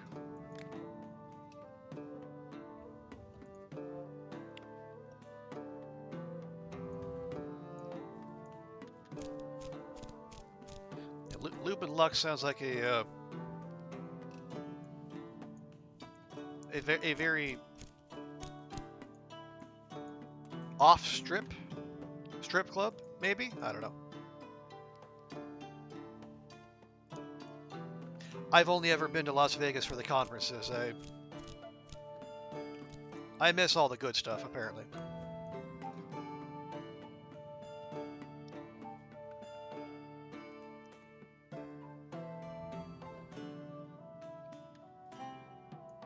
Ooh, we just caressed it. But that's all it takes. And that's what we're about here, doing just enough. Nothing a little lube and luck can't fix. Yeah, that's the club's tagline.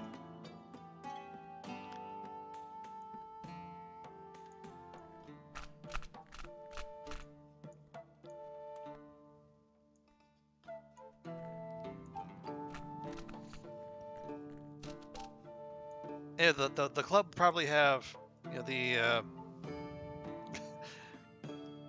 they would have a very strange restriction in that no employees named Destiny, because that, you know, destiny and luck would be kind of at odds with each other.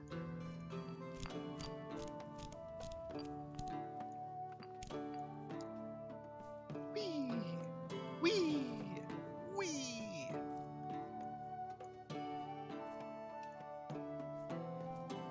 Alright, fine.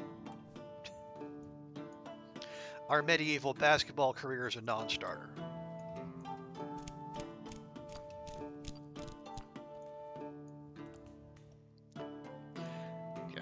Yeah, that would have been a bad phrase for a work message. If our that would have been taken longer to explain to HR than I hate necromancy. Again, unless you worked in very certain industries.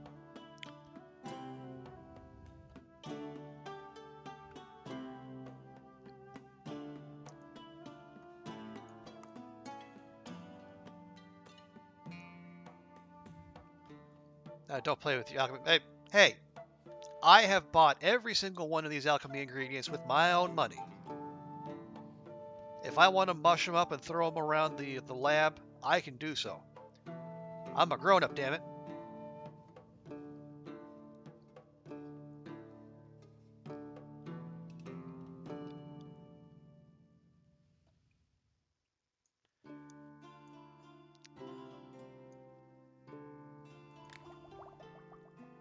All right.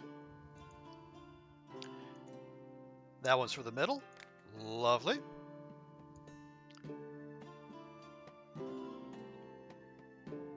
Are you though? Am I a grown-up? Well, I am legally an adult. I have reached the age of reason, allegedly. But if I call myself a grown old saint, no one's gonna know what the hell I'm talking about.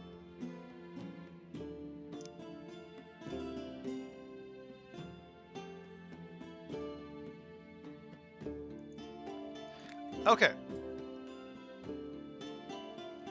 So now we want... Okay. Yeah, explosion, charm, levitation, inspiration, and curse. One of these things is not like the others.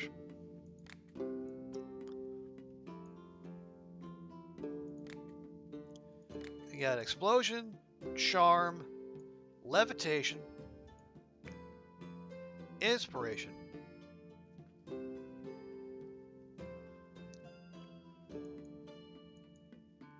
and curse. Well, friends, I think it's another time for another trip around the Oregon Trail that is the outer reaches of the water map.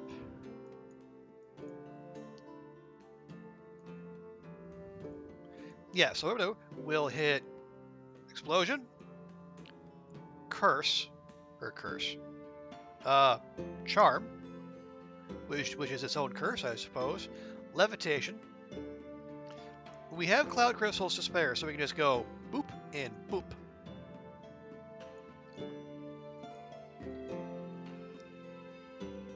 Or maybe we'll be... How many of those do we have? Okay, we still have...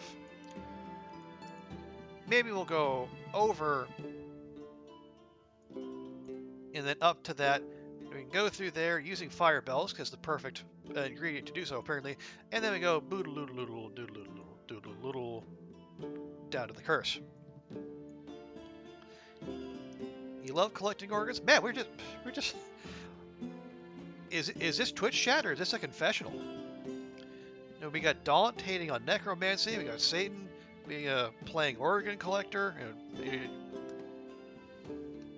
Terry, you got anything you want to confess? It seems to be the in thing at the moment.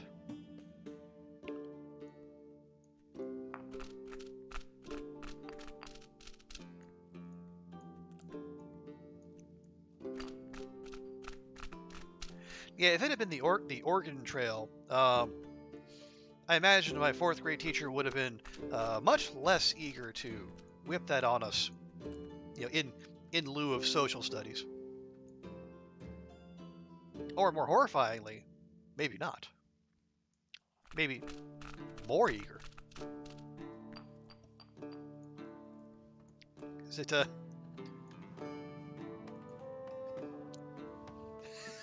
yeah, one memory from the years of fourth grade is like, because we had the class computer, which the black and green screen, and almost inevitably,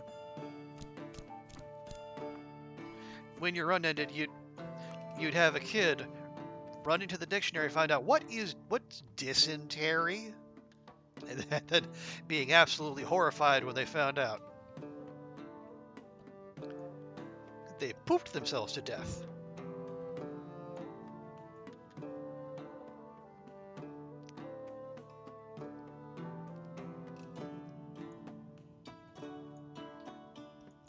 Okay, we got explosion, we got charm.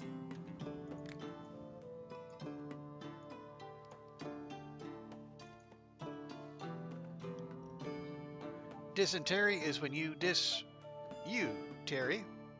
That is, well, in an audio medium, you are absolutely correct.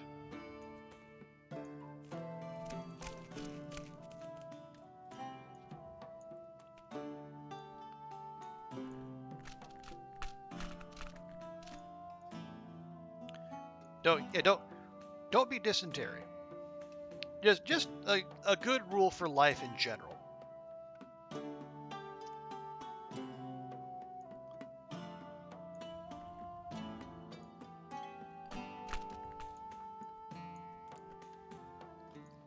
No, we like Terrys around these parts.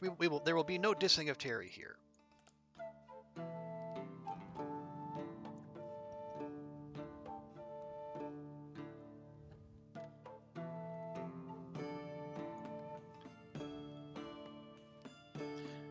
Especially not Terry the platypus. Perry's just a cousin.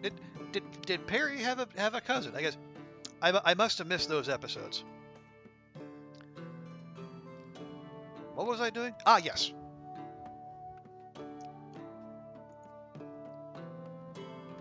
Because we have 13 frost sapphires and 16 cloud crystals. Do I have? Oh wait, we got a whole mess of those though. Actually, never you mind. We'll just go boop and call it good.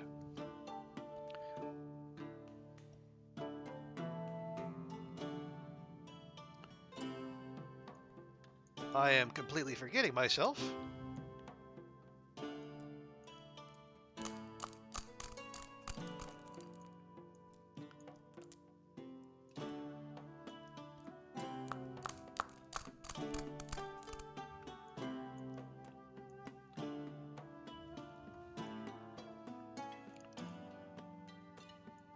Alright, there we are.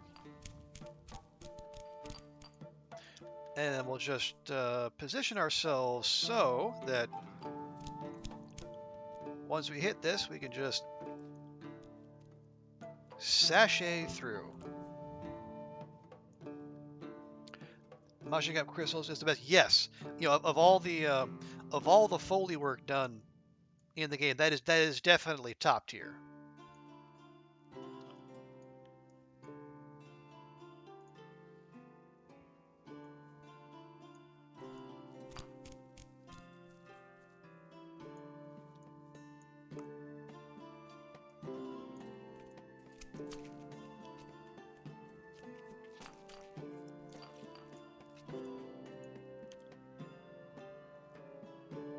Let's just, okay.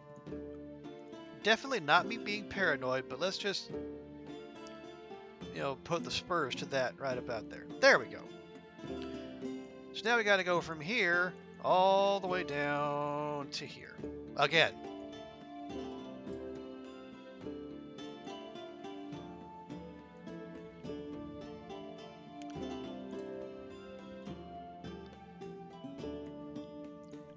Which would feel mildly annoying, save for the fact that we are just, you know, so dang close.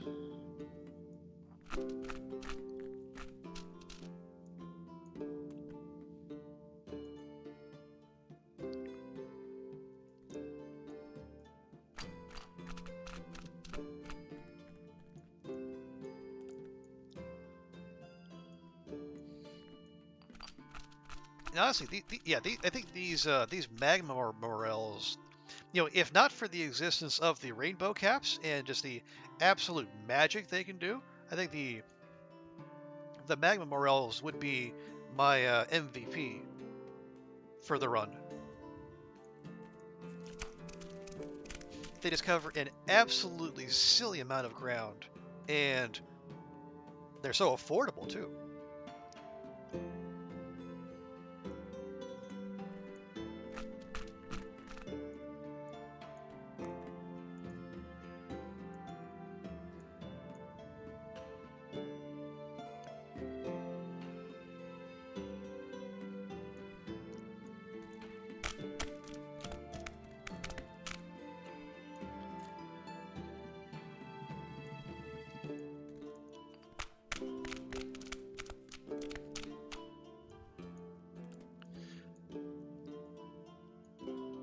And just thinking in terms of further additions, because we know, I think it's also been in the art that that the devs have shown in like their little teasers for future updates. But I wonder what the wine map is gonna do.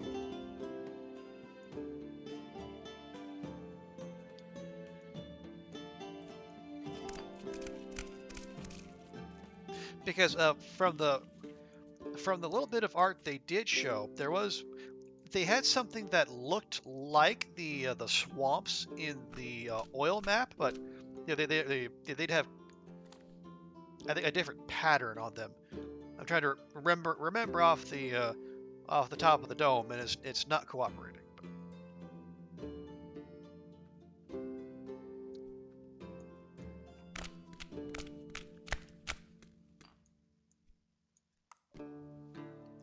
But I think one thing that I think I don't know if it's official or if it's just been talked about in the discussion forums, but like the the wine map is supposed to be where you can actually, because like the maximum effect you can get on a potion now is level 3, but apparently on the wine map you're supposed to be able to get up to level 5 effect from a single effect. So you can get like level 4 or level 5, say healing or poison or what have you.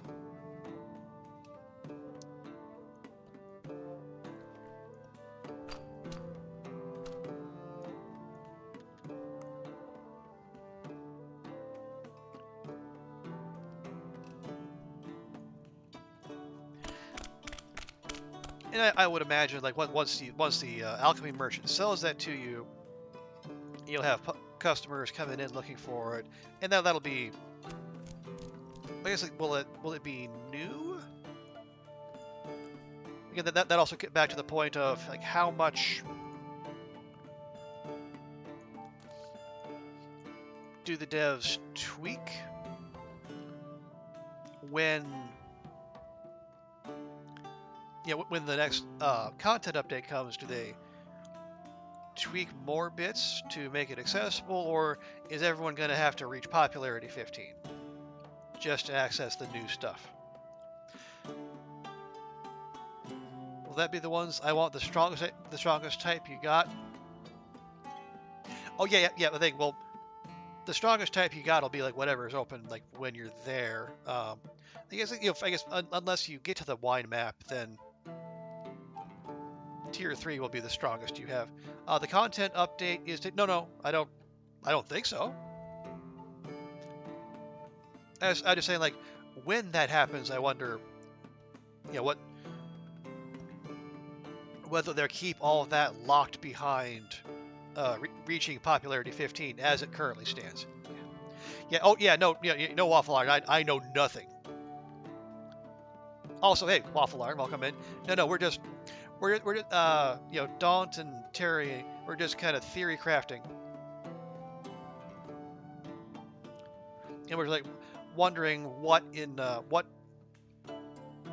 is going to be on the way, and like what we would want to see from the devs in the to round out the game. Because like we talked about the music, the late game grind, the RNG when it comes to ingredients from merchants and the garden. All right, there we go.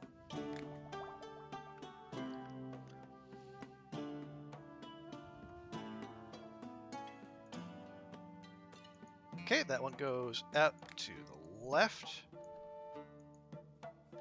Nice. We are, yeah, so 8 of 12. We are 2/3 of the way there. Yeah, the music definitely could use a little bit of spicing up. Hopefully the popularity thing changes, or how that will make people feel that took the time. You know what? I mean,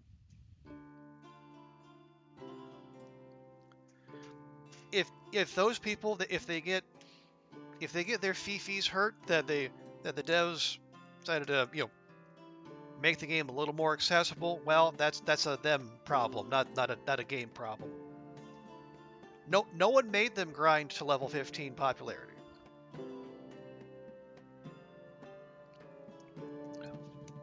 What's the problem with popularity? The problem with popularity is that you need an absolutely stonking amount to progress. Just to get to chapter 10, you have to reach level 12 popularity. That took 500 popularity stars. To get from level 12 to level 13, you need 750. Now, and remember, Waffle Iron, you're getting, even if you're giving people max level potions, you're getting like 3 or 4 popularity stars per transaction.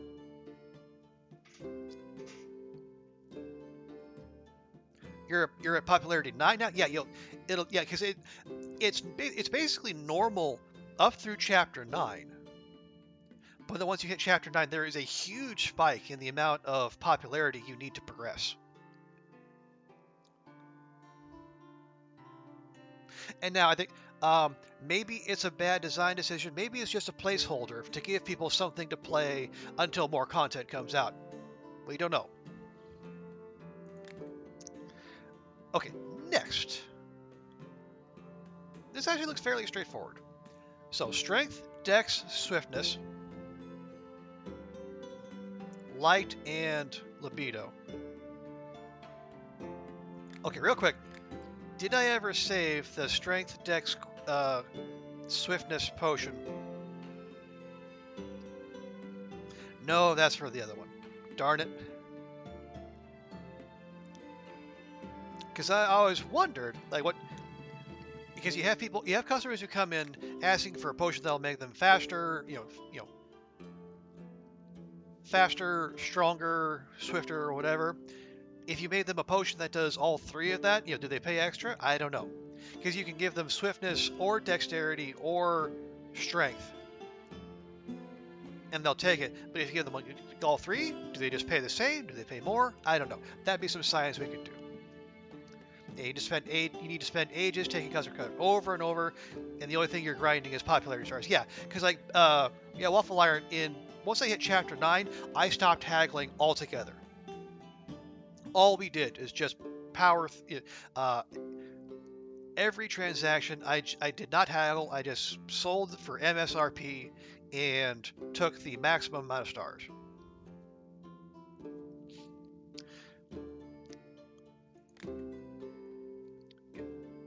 Well, strength goes south. Everything else is up.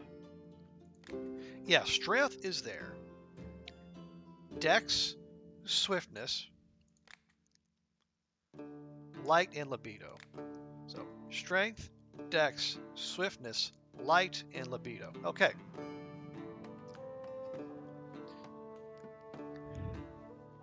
Because of haggling. Okay, seeing what's ahead, you stopped haggling so you can try to limit the jump. Yeah, that makes sense. Although, the haggling is worthwhile in that, you also get more money, which means you can get more ingredients, which means you're ready for the absolute nuttiness that is these late game alchemy machine potions. So again, everything's a trade-off.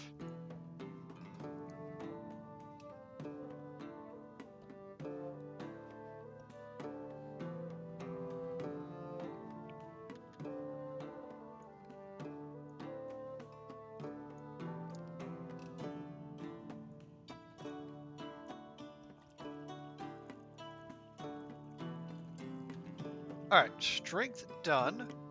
Next, let's go over to dex.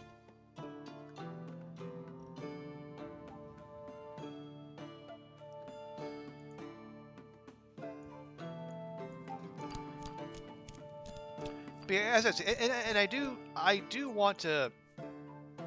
I keep hammering this, but I do want to make it clear that I don't see anything nefarious in the devs' choice to do that. It does seem to me like it's just, you know, until we have something else to plug in there, you know, this will give the player something to chew on for now. Because better to keep them playing than you just say, "Oops, well that's it for the content. Come back when we have something more to give you," because it's a very real fear that maybe they don't come back.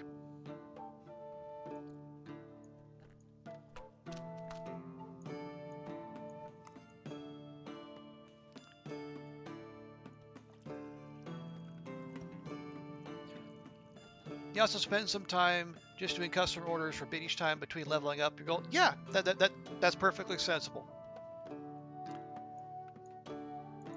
Okay, got strength, got dex. We need swiftness, light, and libido. All right, so we'll go up to swiftness, ladle back down, light, and libido.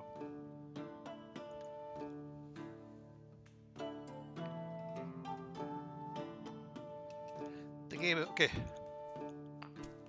Well, okay, Terry, like, if you take the goody two-shoes path, the game does become super wholesome eventually. Yeah, you could also have, like, rogues and necromancers coming to speak with you, but, I only had the one. The one necromancer, anyway. Yeah, they're crooks, but they're honest crooks.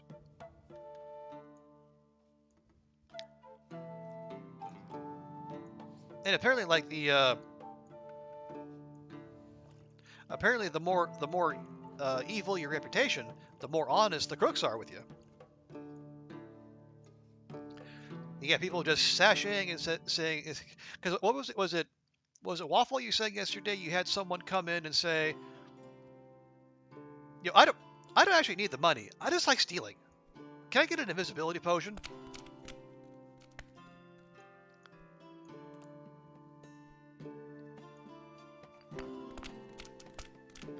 And on the one hand, I mean,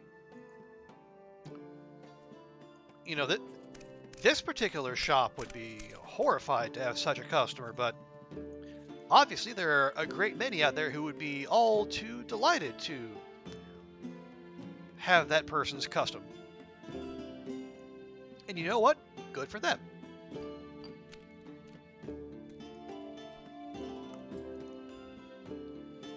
Imagine it's just normal for this world.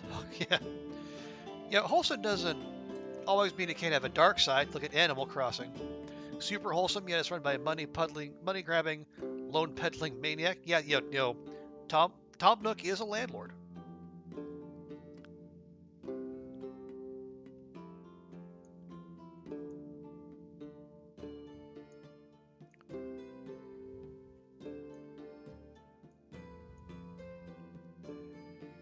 Makes you wonder how the villagers acquire bacon, beef, veal, etc. Do they eat meat in Animal Crossing? I don't know.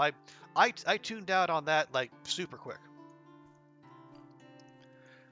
It kind of looked interesting, but also you needed a Switch to play, and I wasn't about to buy a whole new gaming system just for one game. I know I am a terrible gamer.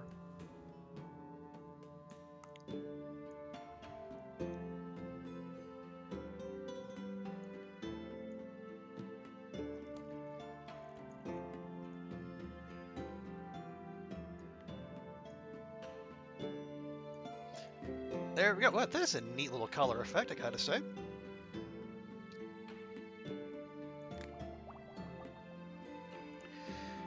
The murder, necromancy, and demon summoning aside, the mechanics, vibe, and overall presentation of the game are super wholesome. Yeah, I think that's a good way to put it, Waffle Iron. Okay, let's go. Okay, this one going into the swirly swirl.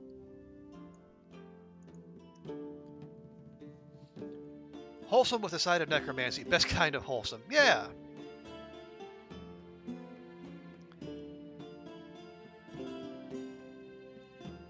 Wholesomeness with just a wee bit of edge. Actually, let's wholesomeness with optional edge that you can lean into or not. Okay. Okay, we'll do this one next, since we're just working our way around the horn. So healing, explosion, rage, anti-magic, and embiggening. So healing, explosion, rage, but then anti-magic. That's almost certainly anti-magic, and then where is embiggening? Embiggening's all the way over there. Hey, woo. Okay.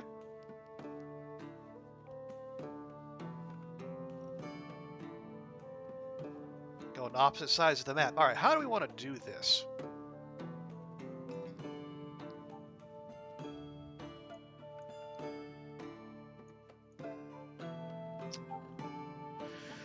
Okay, here's what we're going to do. Heal, ladle back.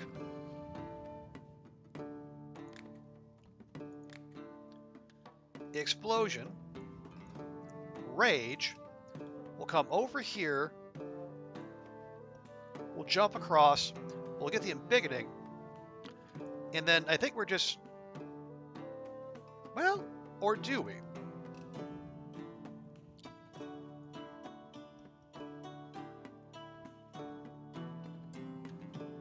Yeah, okay, rather than taking the long way up and over, once we get embiggening, we'll just jump back across, kind of easily ladle our way back here, and then we'll just make a beeline for anti-magic. Yeah, because we have just this we have arcane crystals to. We have arcane crystals for days, so we might as well.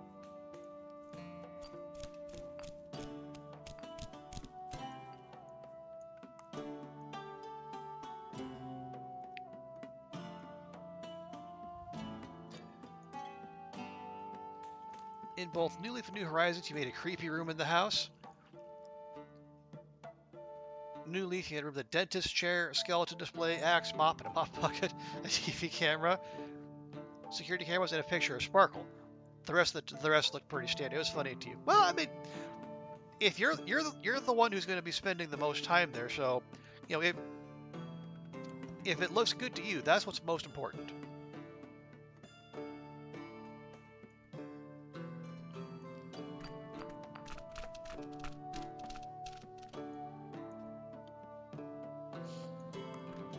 In New Horizons, you made a meth lab.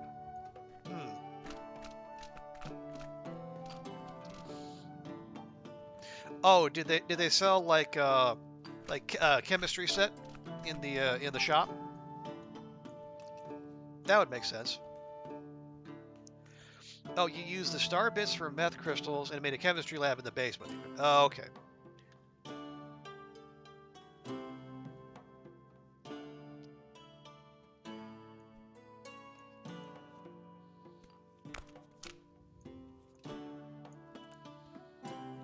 Okay. Yeah, admittedly, not. Probably not what the devs had in mind when they put that in the game, but I mean, they had to expect some players would go that way.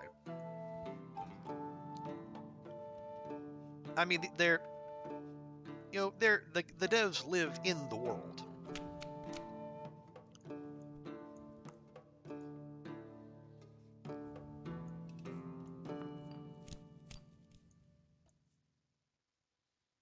Hang on. I'm gonna mush that a little more. We'll just ladle back, and then we'll get going that way.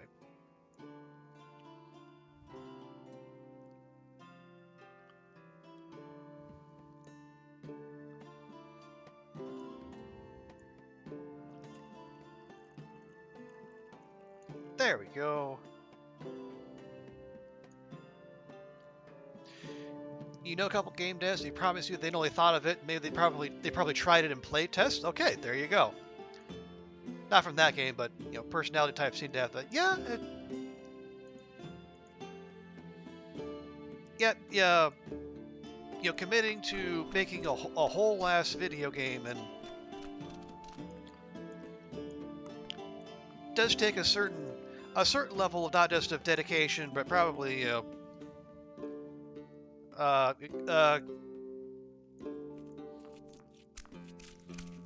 maybe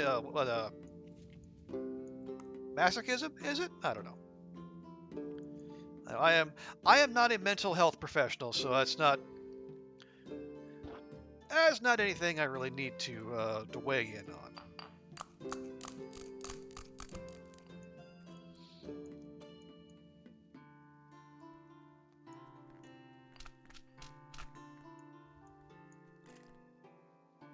There we go.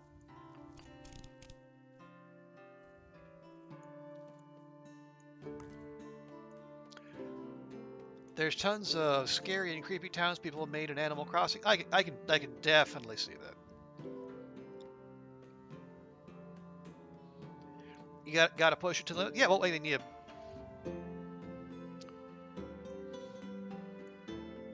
and part of that is just it's a one of the simple business or basically a simple adage of just knowing your audience.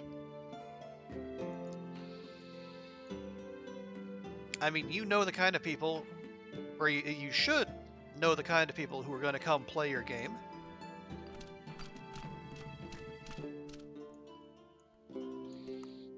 And so, unless you're marketing it to a very specific demographic, you kind of have to expect that some people will try to go off the wall or try to, take things in directions that maybe you didn't necessarily anticipate.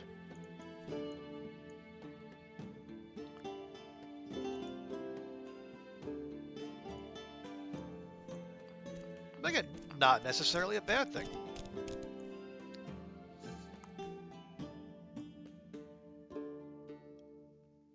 Again, even if it doesn't fit with your vision, it can also show you what maybe potential gaps in your imagination and ways you can take that property in the future.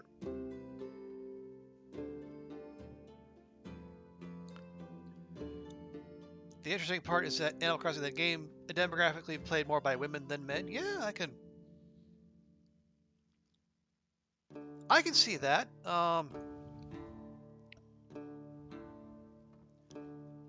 It's a very curated experience from what I've seen. If you want to go to someone else's island, you have to get an invite. There's lots of interaction, lots of decorating possibilities. I mean, these are things that are commonly associated with the feminine aesthetic, but also it's like you can curate who you interact with. A small group of friends. You want to have large numbers of people coming to your island to I guess engage in turnip arbitrage, or do you just want to fly completely solo and only interact with NPCs? All of that is possible. You don't have to deal with a whole lot of the regular nonsense women in gaming have to put up with, which is quite a lot.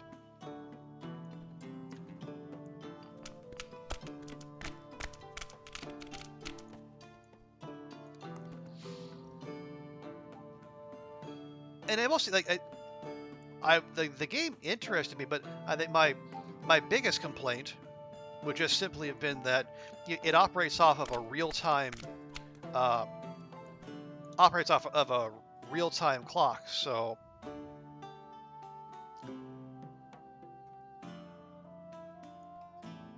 if you a certain, I guess, as the way I understand, like certain NPCs are only available certain times a day, and you know, if your IRL schedule isn't amenable to that, you're kind of out of luck.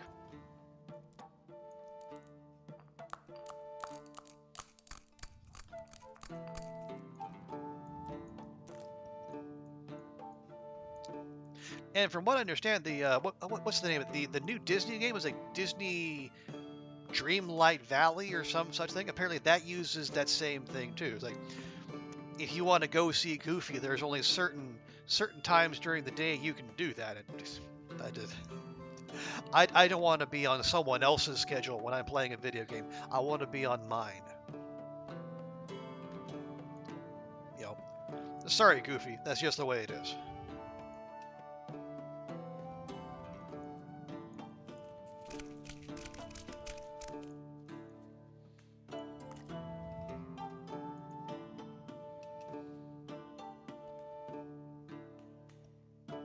I mean, the game does the Disney game does look neat. It's obviously very well polished. I'm sure there's lots of time and money and effort have been put into it, but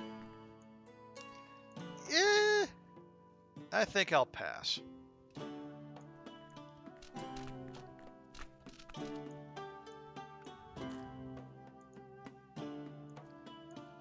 And besides, why do all that when you can just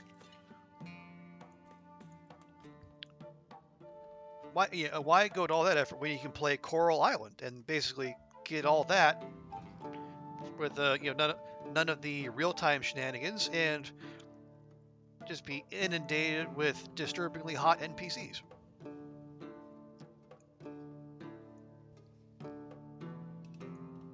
There we are. For Disney, time and money, sure. Effort, maybe not. Well, yeah, they do go through like it's all Disney properties, so it's existing IP coming out the ears. But still, I mean, there's certainly more effort put into it than say the new Pokemon game, where just the outer world just looks like there's barely any effort put in at all. In the old Animal Crossing, you could choose to have your island be early morning, normal, late night. Okay, so there'd be some leeway there. And it would slightly adjust the opening times. Yet early morning, so your shop opened. Don't know if the new one. Yeah, I don't know for sure. It sounded like there wasn't much wiggle room, but maybe because I basically tuned out on that back in like 2020. Maybe that's changed since. Okay, yeah, 2 to go. 2 to go. So very close. So, now that we need to do all the protections. Poison, lightning, fire, acid, and magic. Now we can definitely switch to the oil map. Because we got frost. We got lightning. We got... Is that what? That's scroll, damn you. That's acid. We got poison. And we got anti-magic. Still a ways away, but it's the oil map, so it's not so horrifically far.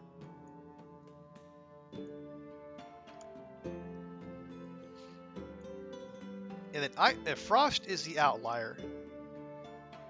So maybe we go there, ladle back. We go lightning. Yeah, lightning, acid, poison. Maybe ladle back, and then go up to anti-magic.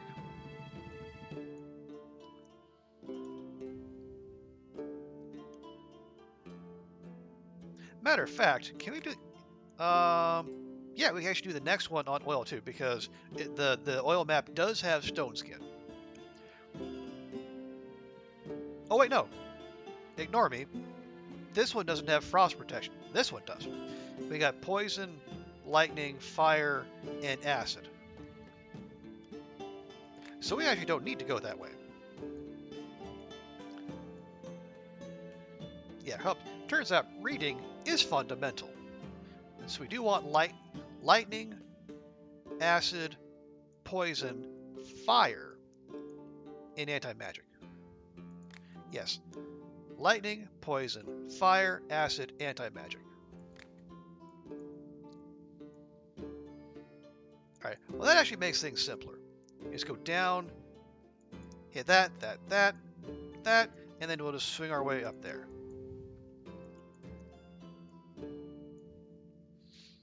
Yeah, that's what one of the perils of streaming late at night like I do. It's your brain just wants to shut off, but you gotta stay focused because we are here to be both entertaining and educational.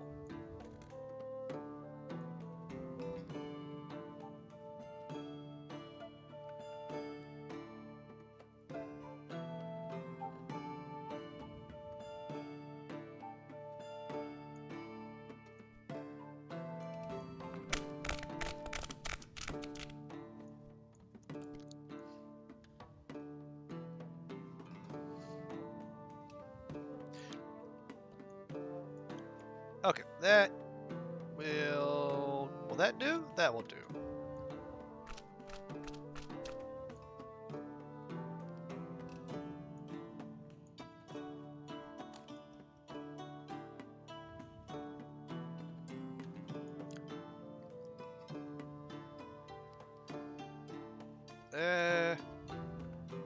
Come on. There we go. That'll work.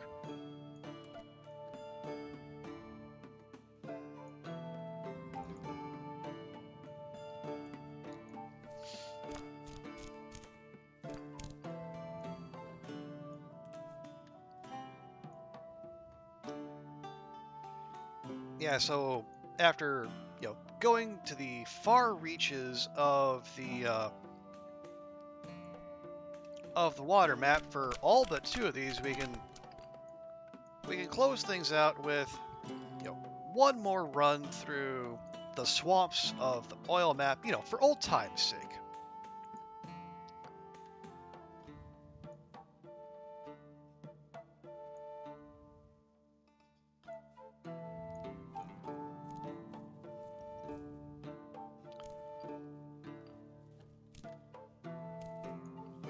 Yeah, it's fine, it's fine. Just keep moving. Just keep moving. To remind myself, yes.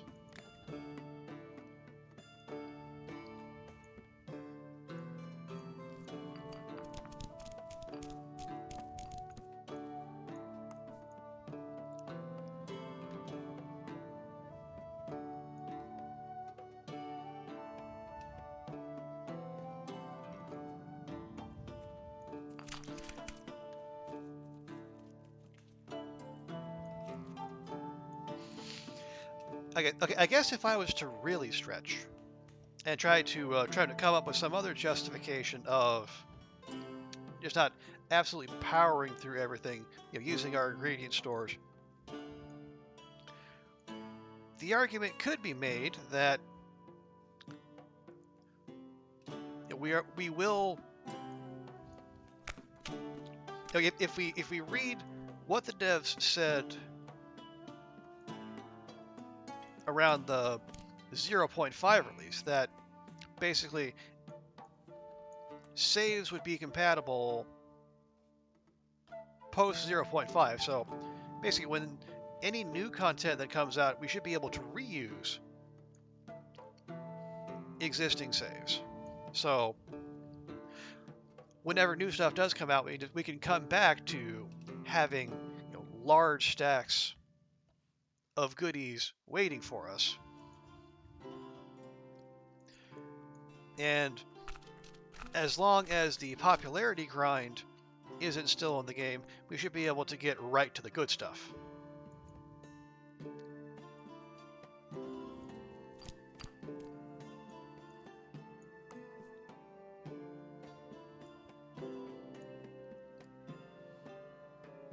Again, assuming I read what I'm reading correctly into the devs' announcement. And I might not be. You know, that has happened before.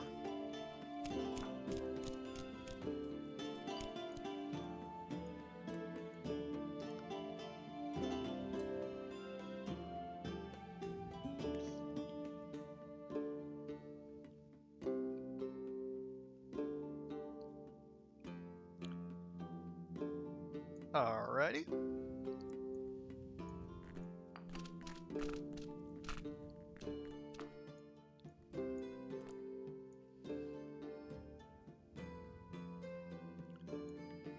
There we are. One bit of fire protection. Now I just need to get up here and over there.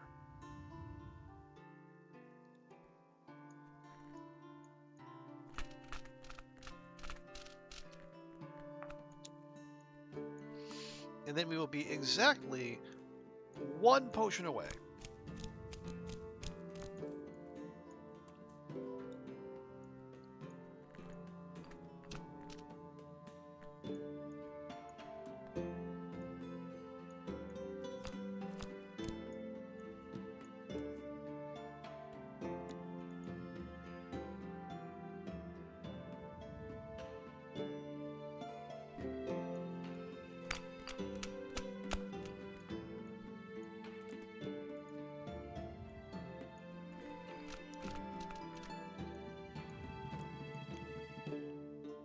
All right.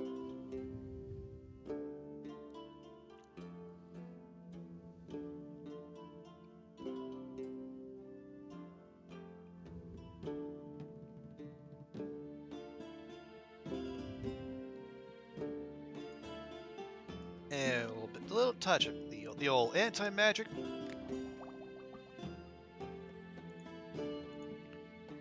And this one will go here, right up above. And last one.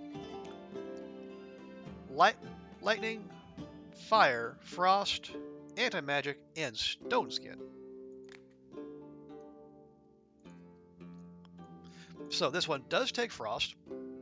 We can go across and then come back. Stone skin there.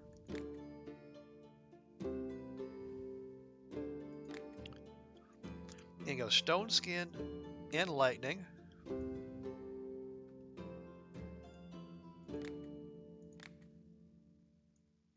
Then fire, then anti-magic. And that will be that.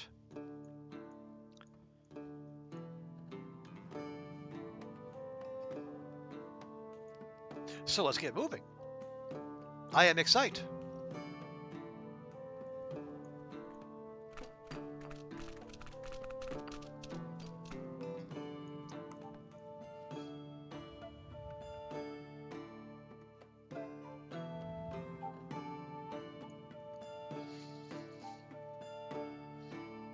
And I did say that that was going to be it, but at the very least, before we call it as I would like to take the Philosopher's salt just out for a quick spin to see exactly what it does. We'll do a little bit of science because we've already seen what every other salt does.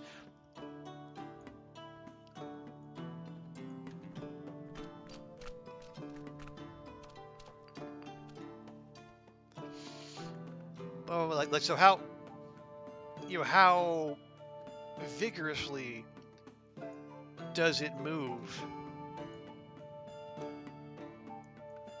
to the nearest effect? And what happens if it's equidistant between two effects? If points like that even exist on the map?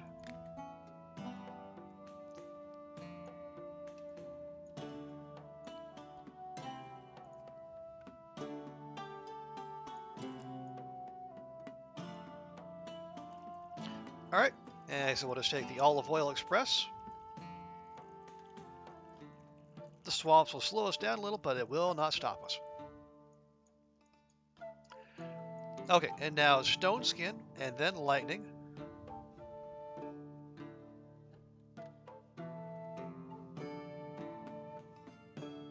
I would say we ladle again, but that's a very narrow corridor through which to label. We'll see.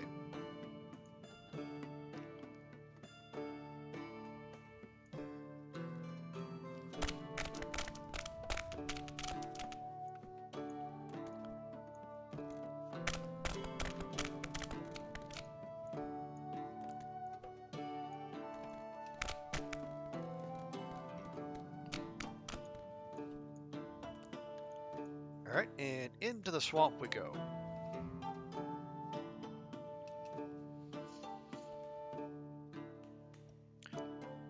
Yeah, and that's the other thing I think I'll do with this evening. According to my Steam recap, I wrote all of 4 Steam reviews in the past year.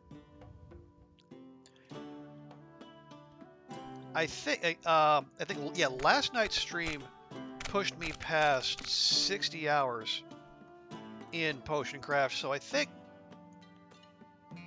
it'll be more. Yeah, I'll write a review on this. I think it's gonna be positive. I think like my remarks on stream will probably be,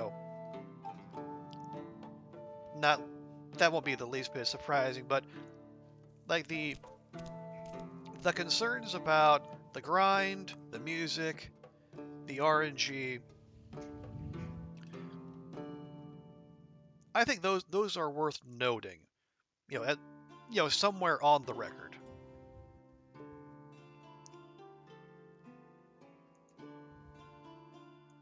Although at the same time, like giving the game the praise it richly deserves, because it. I say I've played 60 hours, and other than the popularity grind, I've enjoyed pretty much every bit of it.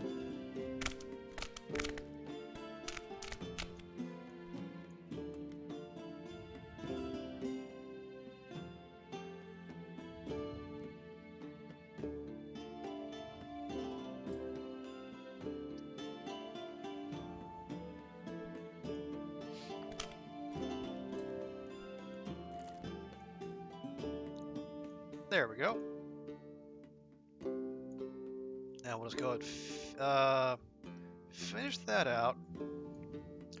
Let's try ladling. Now we'll probably have to nudge ourselves a little to the left here. Just a wee bit.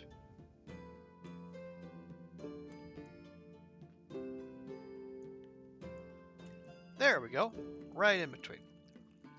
The game is kind of therapeutic. Yeah, I think I don't want to say it's exactly like when I think therapeutic, I think like Power Wash Simulator. That game might be maximum zen for me. But yeah, this is definitely right up there. Very very meditative, something you can just, if you need to just chill. Or, as I said many times, catch up on podcasts or audiobooks, or just listen to your own music. Because the issues with the music have been detailed here.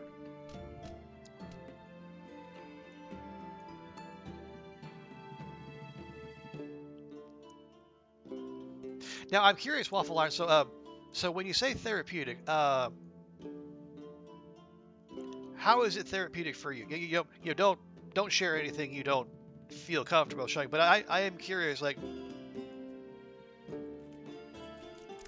in which ways do you find the game therapeutic?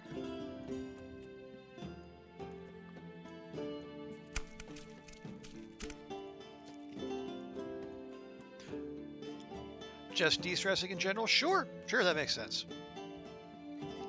And just the utter lack of time pressure, other than haggling, of course, is a great help in that.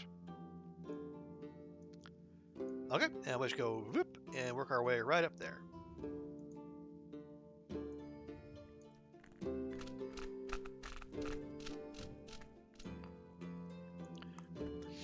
And yeah, finding games with a genuine lack of time pressure It feels like that's kind of rare these days. Other than like puzzle games. You know, puzzle games are like the clear example. You know, the only limiting factor there is your patience.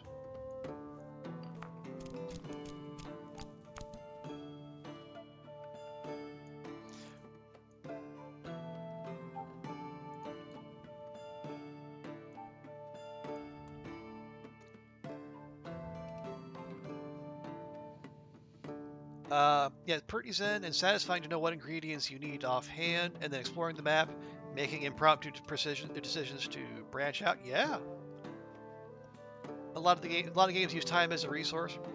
It's good, but it's great, but sometimes you don't want that. Absolutely.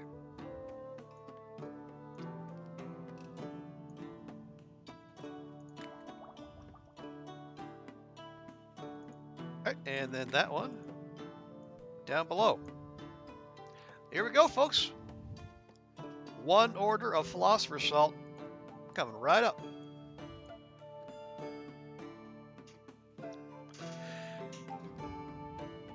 And games that don't utilize time as a resource often fall flat. This game finds a good way to be itself without that. Nice. Oh, check that out. Very sparkly.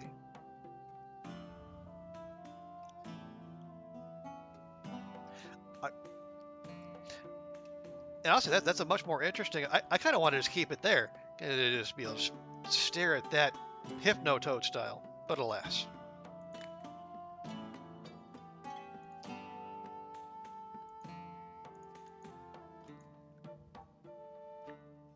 Oh, right. Only 5,000. So, hey, Waffle Iron, appreciate that. Thank you for the biddies. Okay, moves potion towards the nearest effect.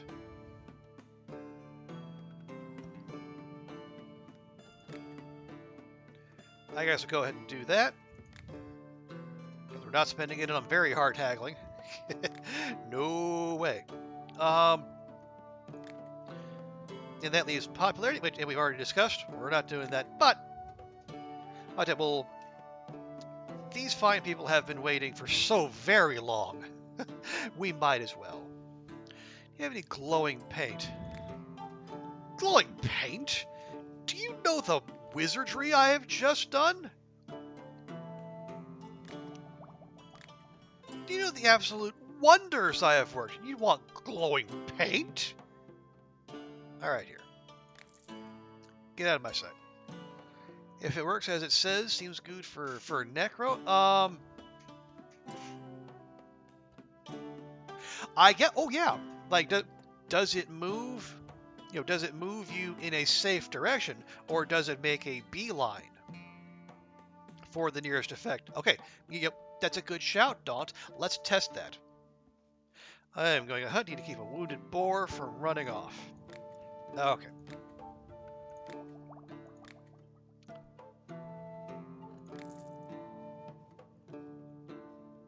I'm low on mana. I need mana.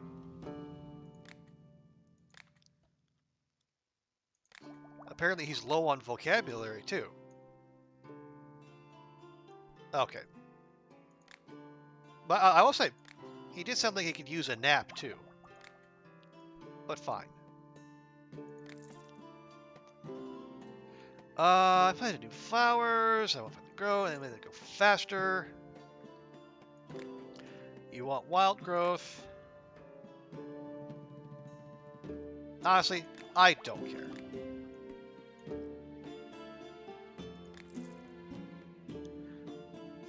Mushroom friend, you better impress me. I am not impressed.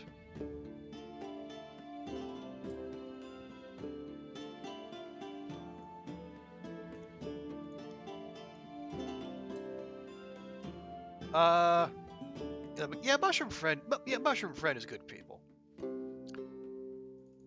I'll take a few of these. I want none of those. I guess I'll take those. I would like some of these. I'm wondering if it safely teleports you to the potion and does it place you perfectly on it. Well, something we're just going to have to check. And you know what?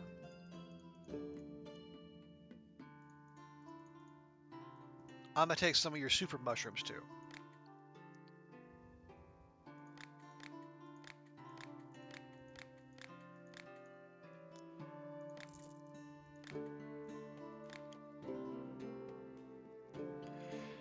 Okay, I'm a battle mage. I need to heal my wounds and restore my power. Again, if you give them the potion of healing and mana, do they pay both? I don't know. And frankly, don't care. Require potions to use while I am out hunting.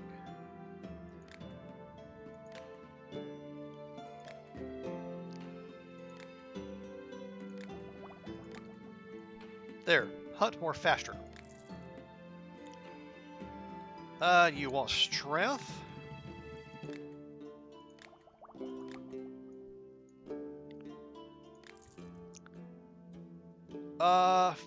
Fight a fire elemental. So you want fire protection and you want dream beat. Okay.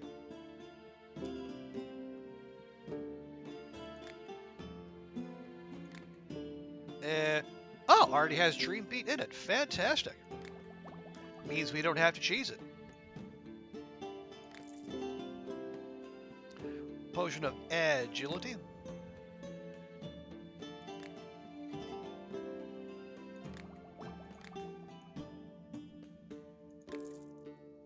Okay. We've chased everyone off. We're now just we're a mere 650 popularity points from moving up to level 13. Now,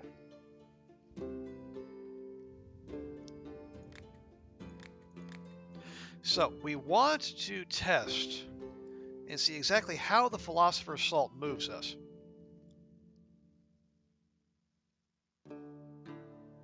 So, where would be a good place to science that? Okay. I'm going to take the potion bottle and I'm going to drop it here, right on top of this ridge.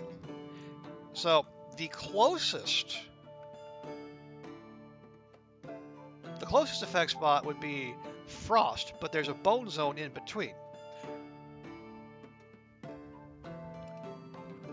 Never use salt. So if you use salt to get to a potion and save the recipe to the salt, yes, the salt does count.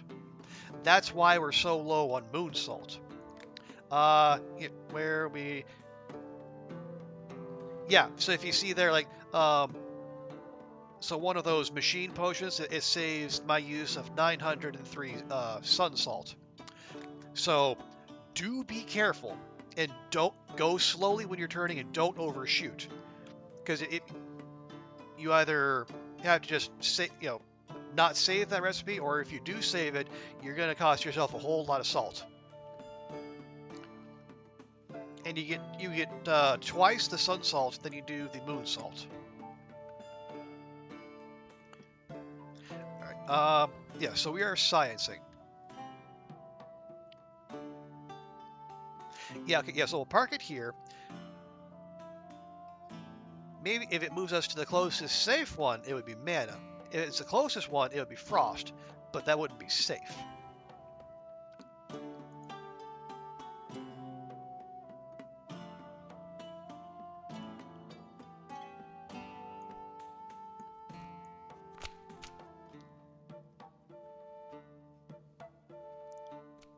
There we go.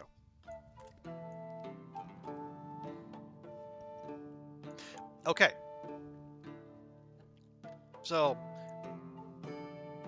frost clearly closer. So we take life salt, or not life salt, philosopher's salt. Nope. It moves you to the closest one, regardless of whether it's safe or not.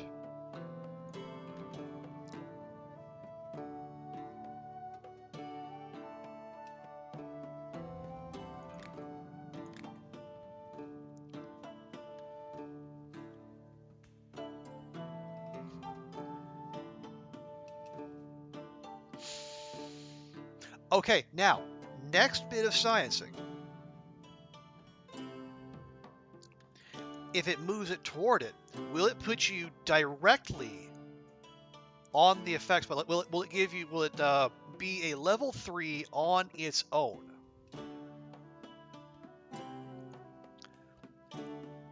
So let's use a life leaf. Obviously, healing is going to be the closest one. No, sir, I don't like it. Thank you, Don. Okay, so healing obviously closest. So will the life salt just get us to where we're touching it, or will it put it perfectly on the effect spot, so it will be a tier 3? Let's see.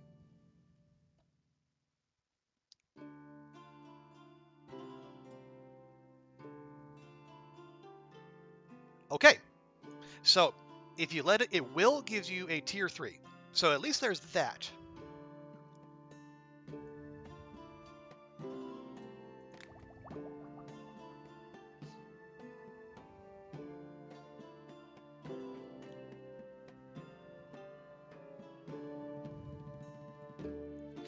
Now,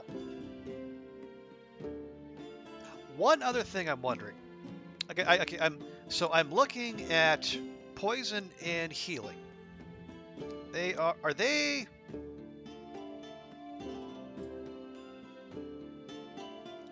equidistant? Okay, no. Yeah, this is so if I hover over the Philosopher's Salt, it will tell me which direction it's going to go. So either they're not equidistant, or if they are, it's just erring on the side of healing. So yeah, hovering over it will, yeah, and like the other ones, hovering over the moon or the sun salt tell you which way it's going to turn. Life salt will show you the health it will restore, and then the Philosopher's Salt will tell you which direction it's going to move you. So no, less guesswork there, which is fine.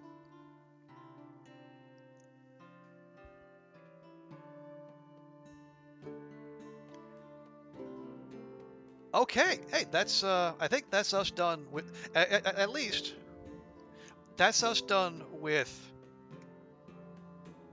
uh with potion craft for the evening. But since it is a little earlier, um, maybe we'll throw in a little something extra, just for the cool kids on Twitch.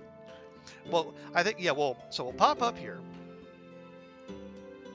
We'll go slep, and we'll save the game.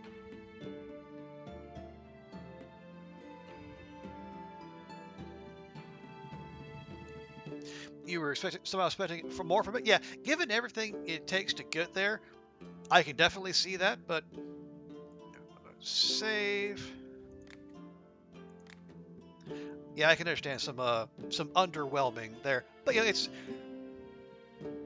I guess like the idea is you navigate close enough to it, you navigate right next to it, and then you just okay, no, hang on. Okay. Belay that change. I want to see one thing real quick.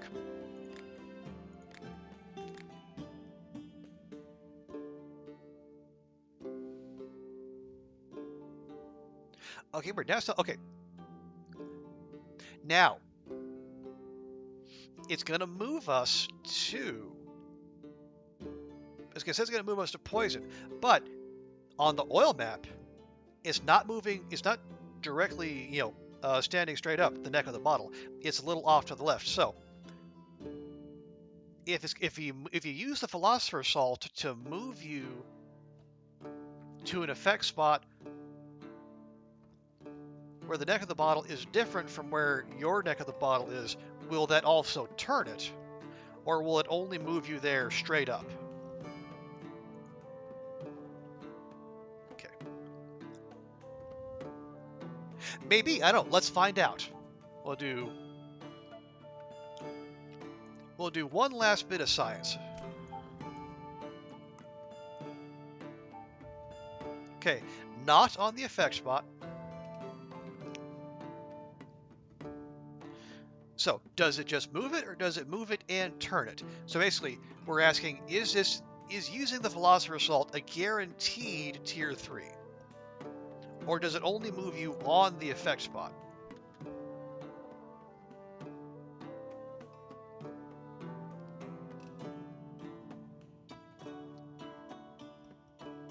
No, it'll turn it too.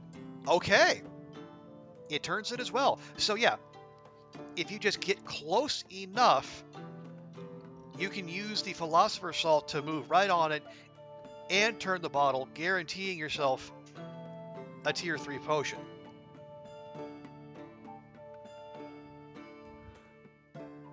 They also need a menu tab for the salts like there is for potion. Does it let you go past level 3?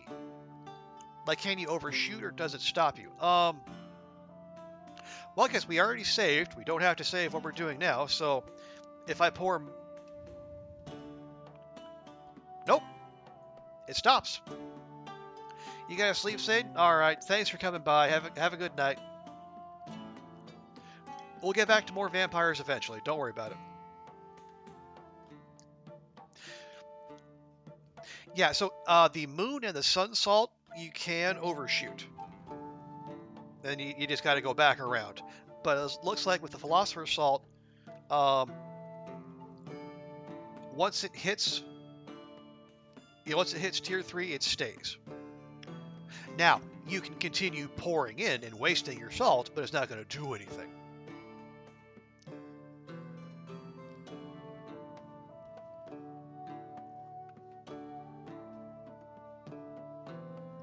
Okay. But we're just going to pretend that all didn't happen.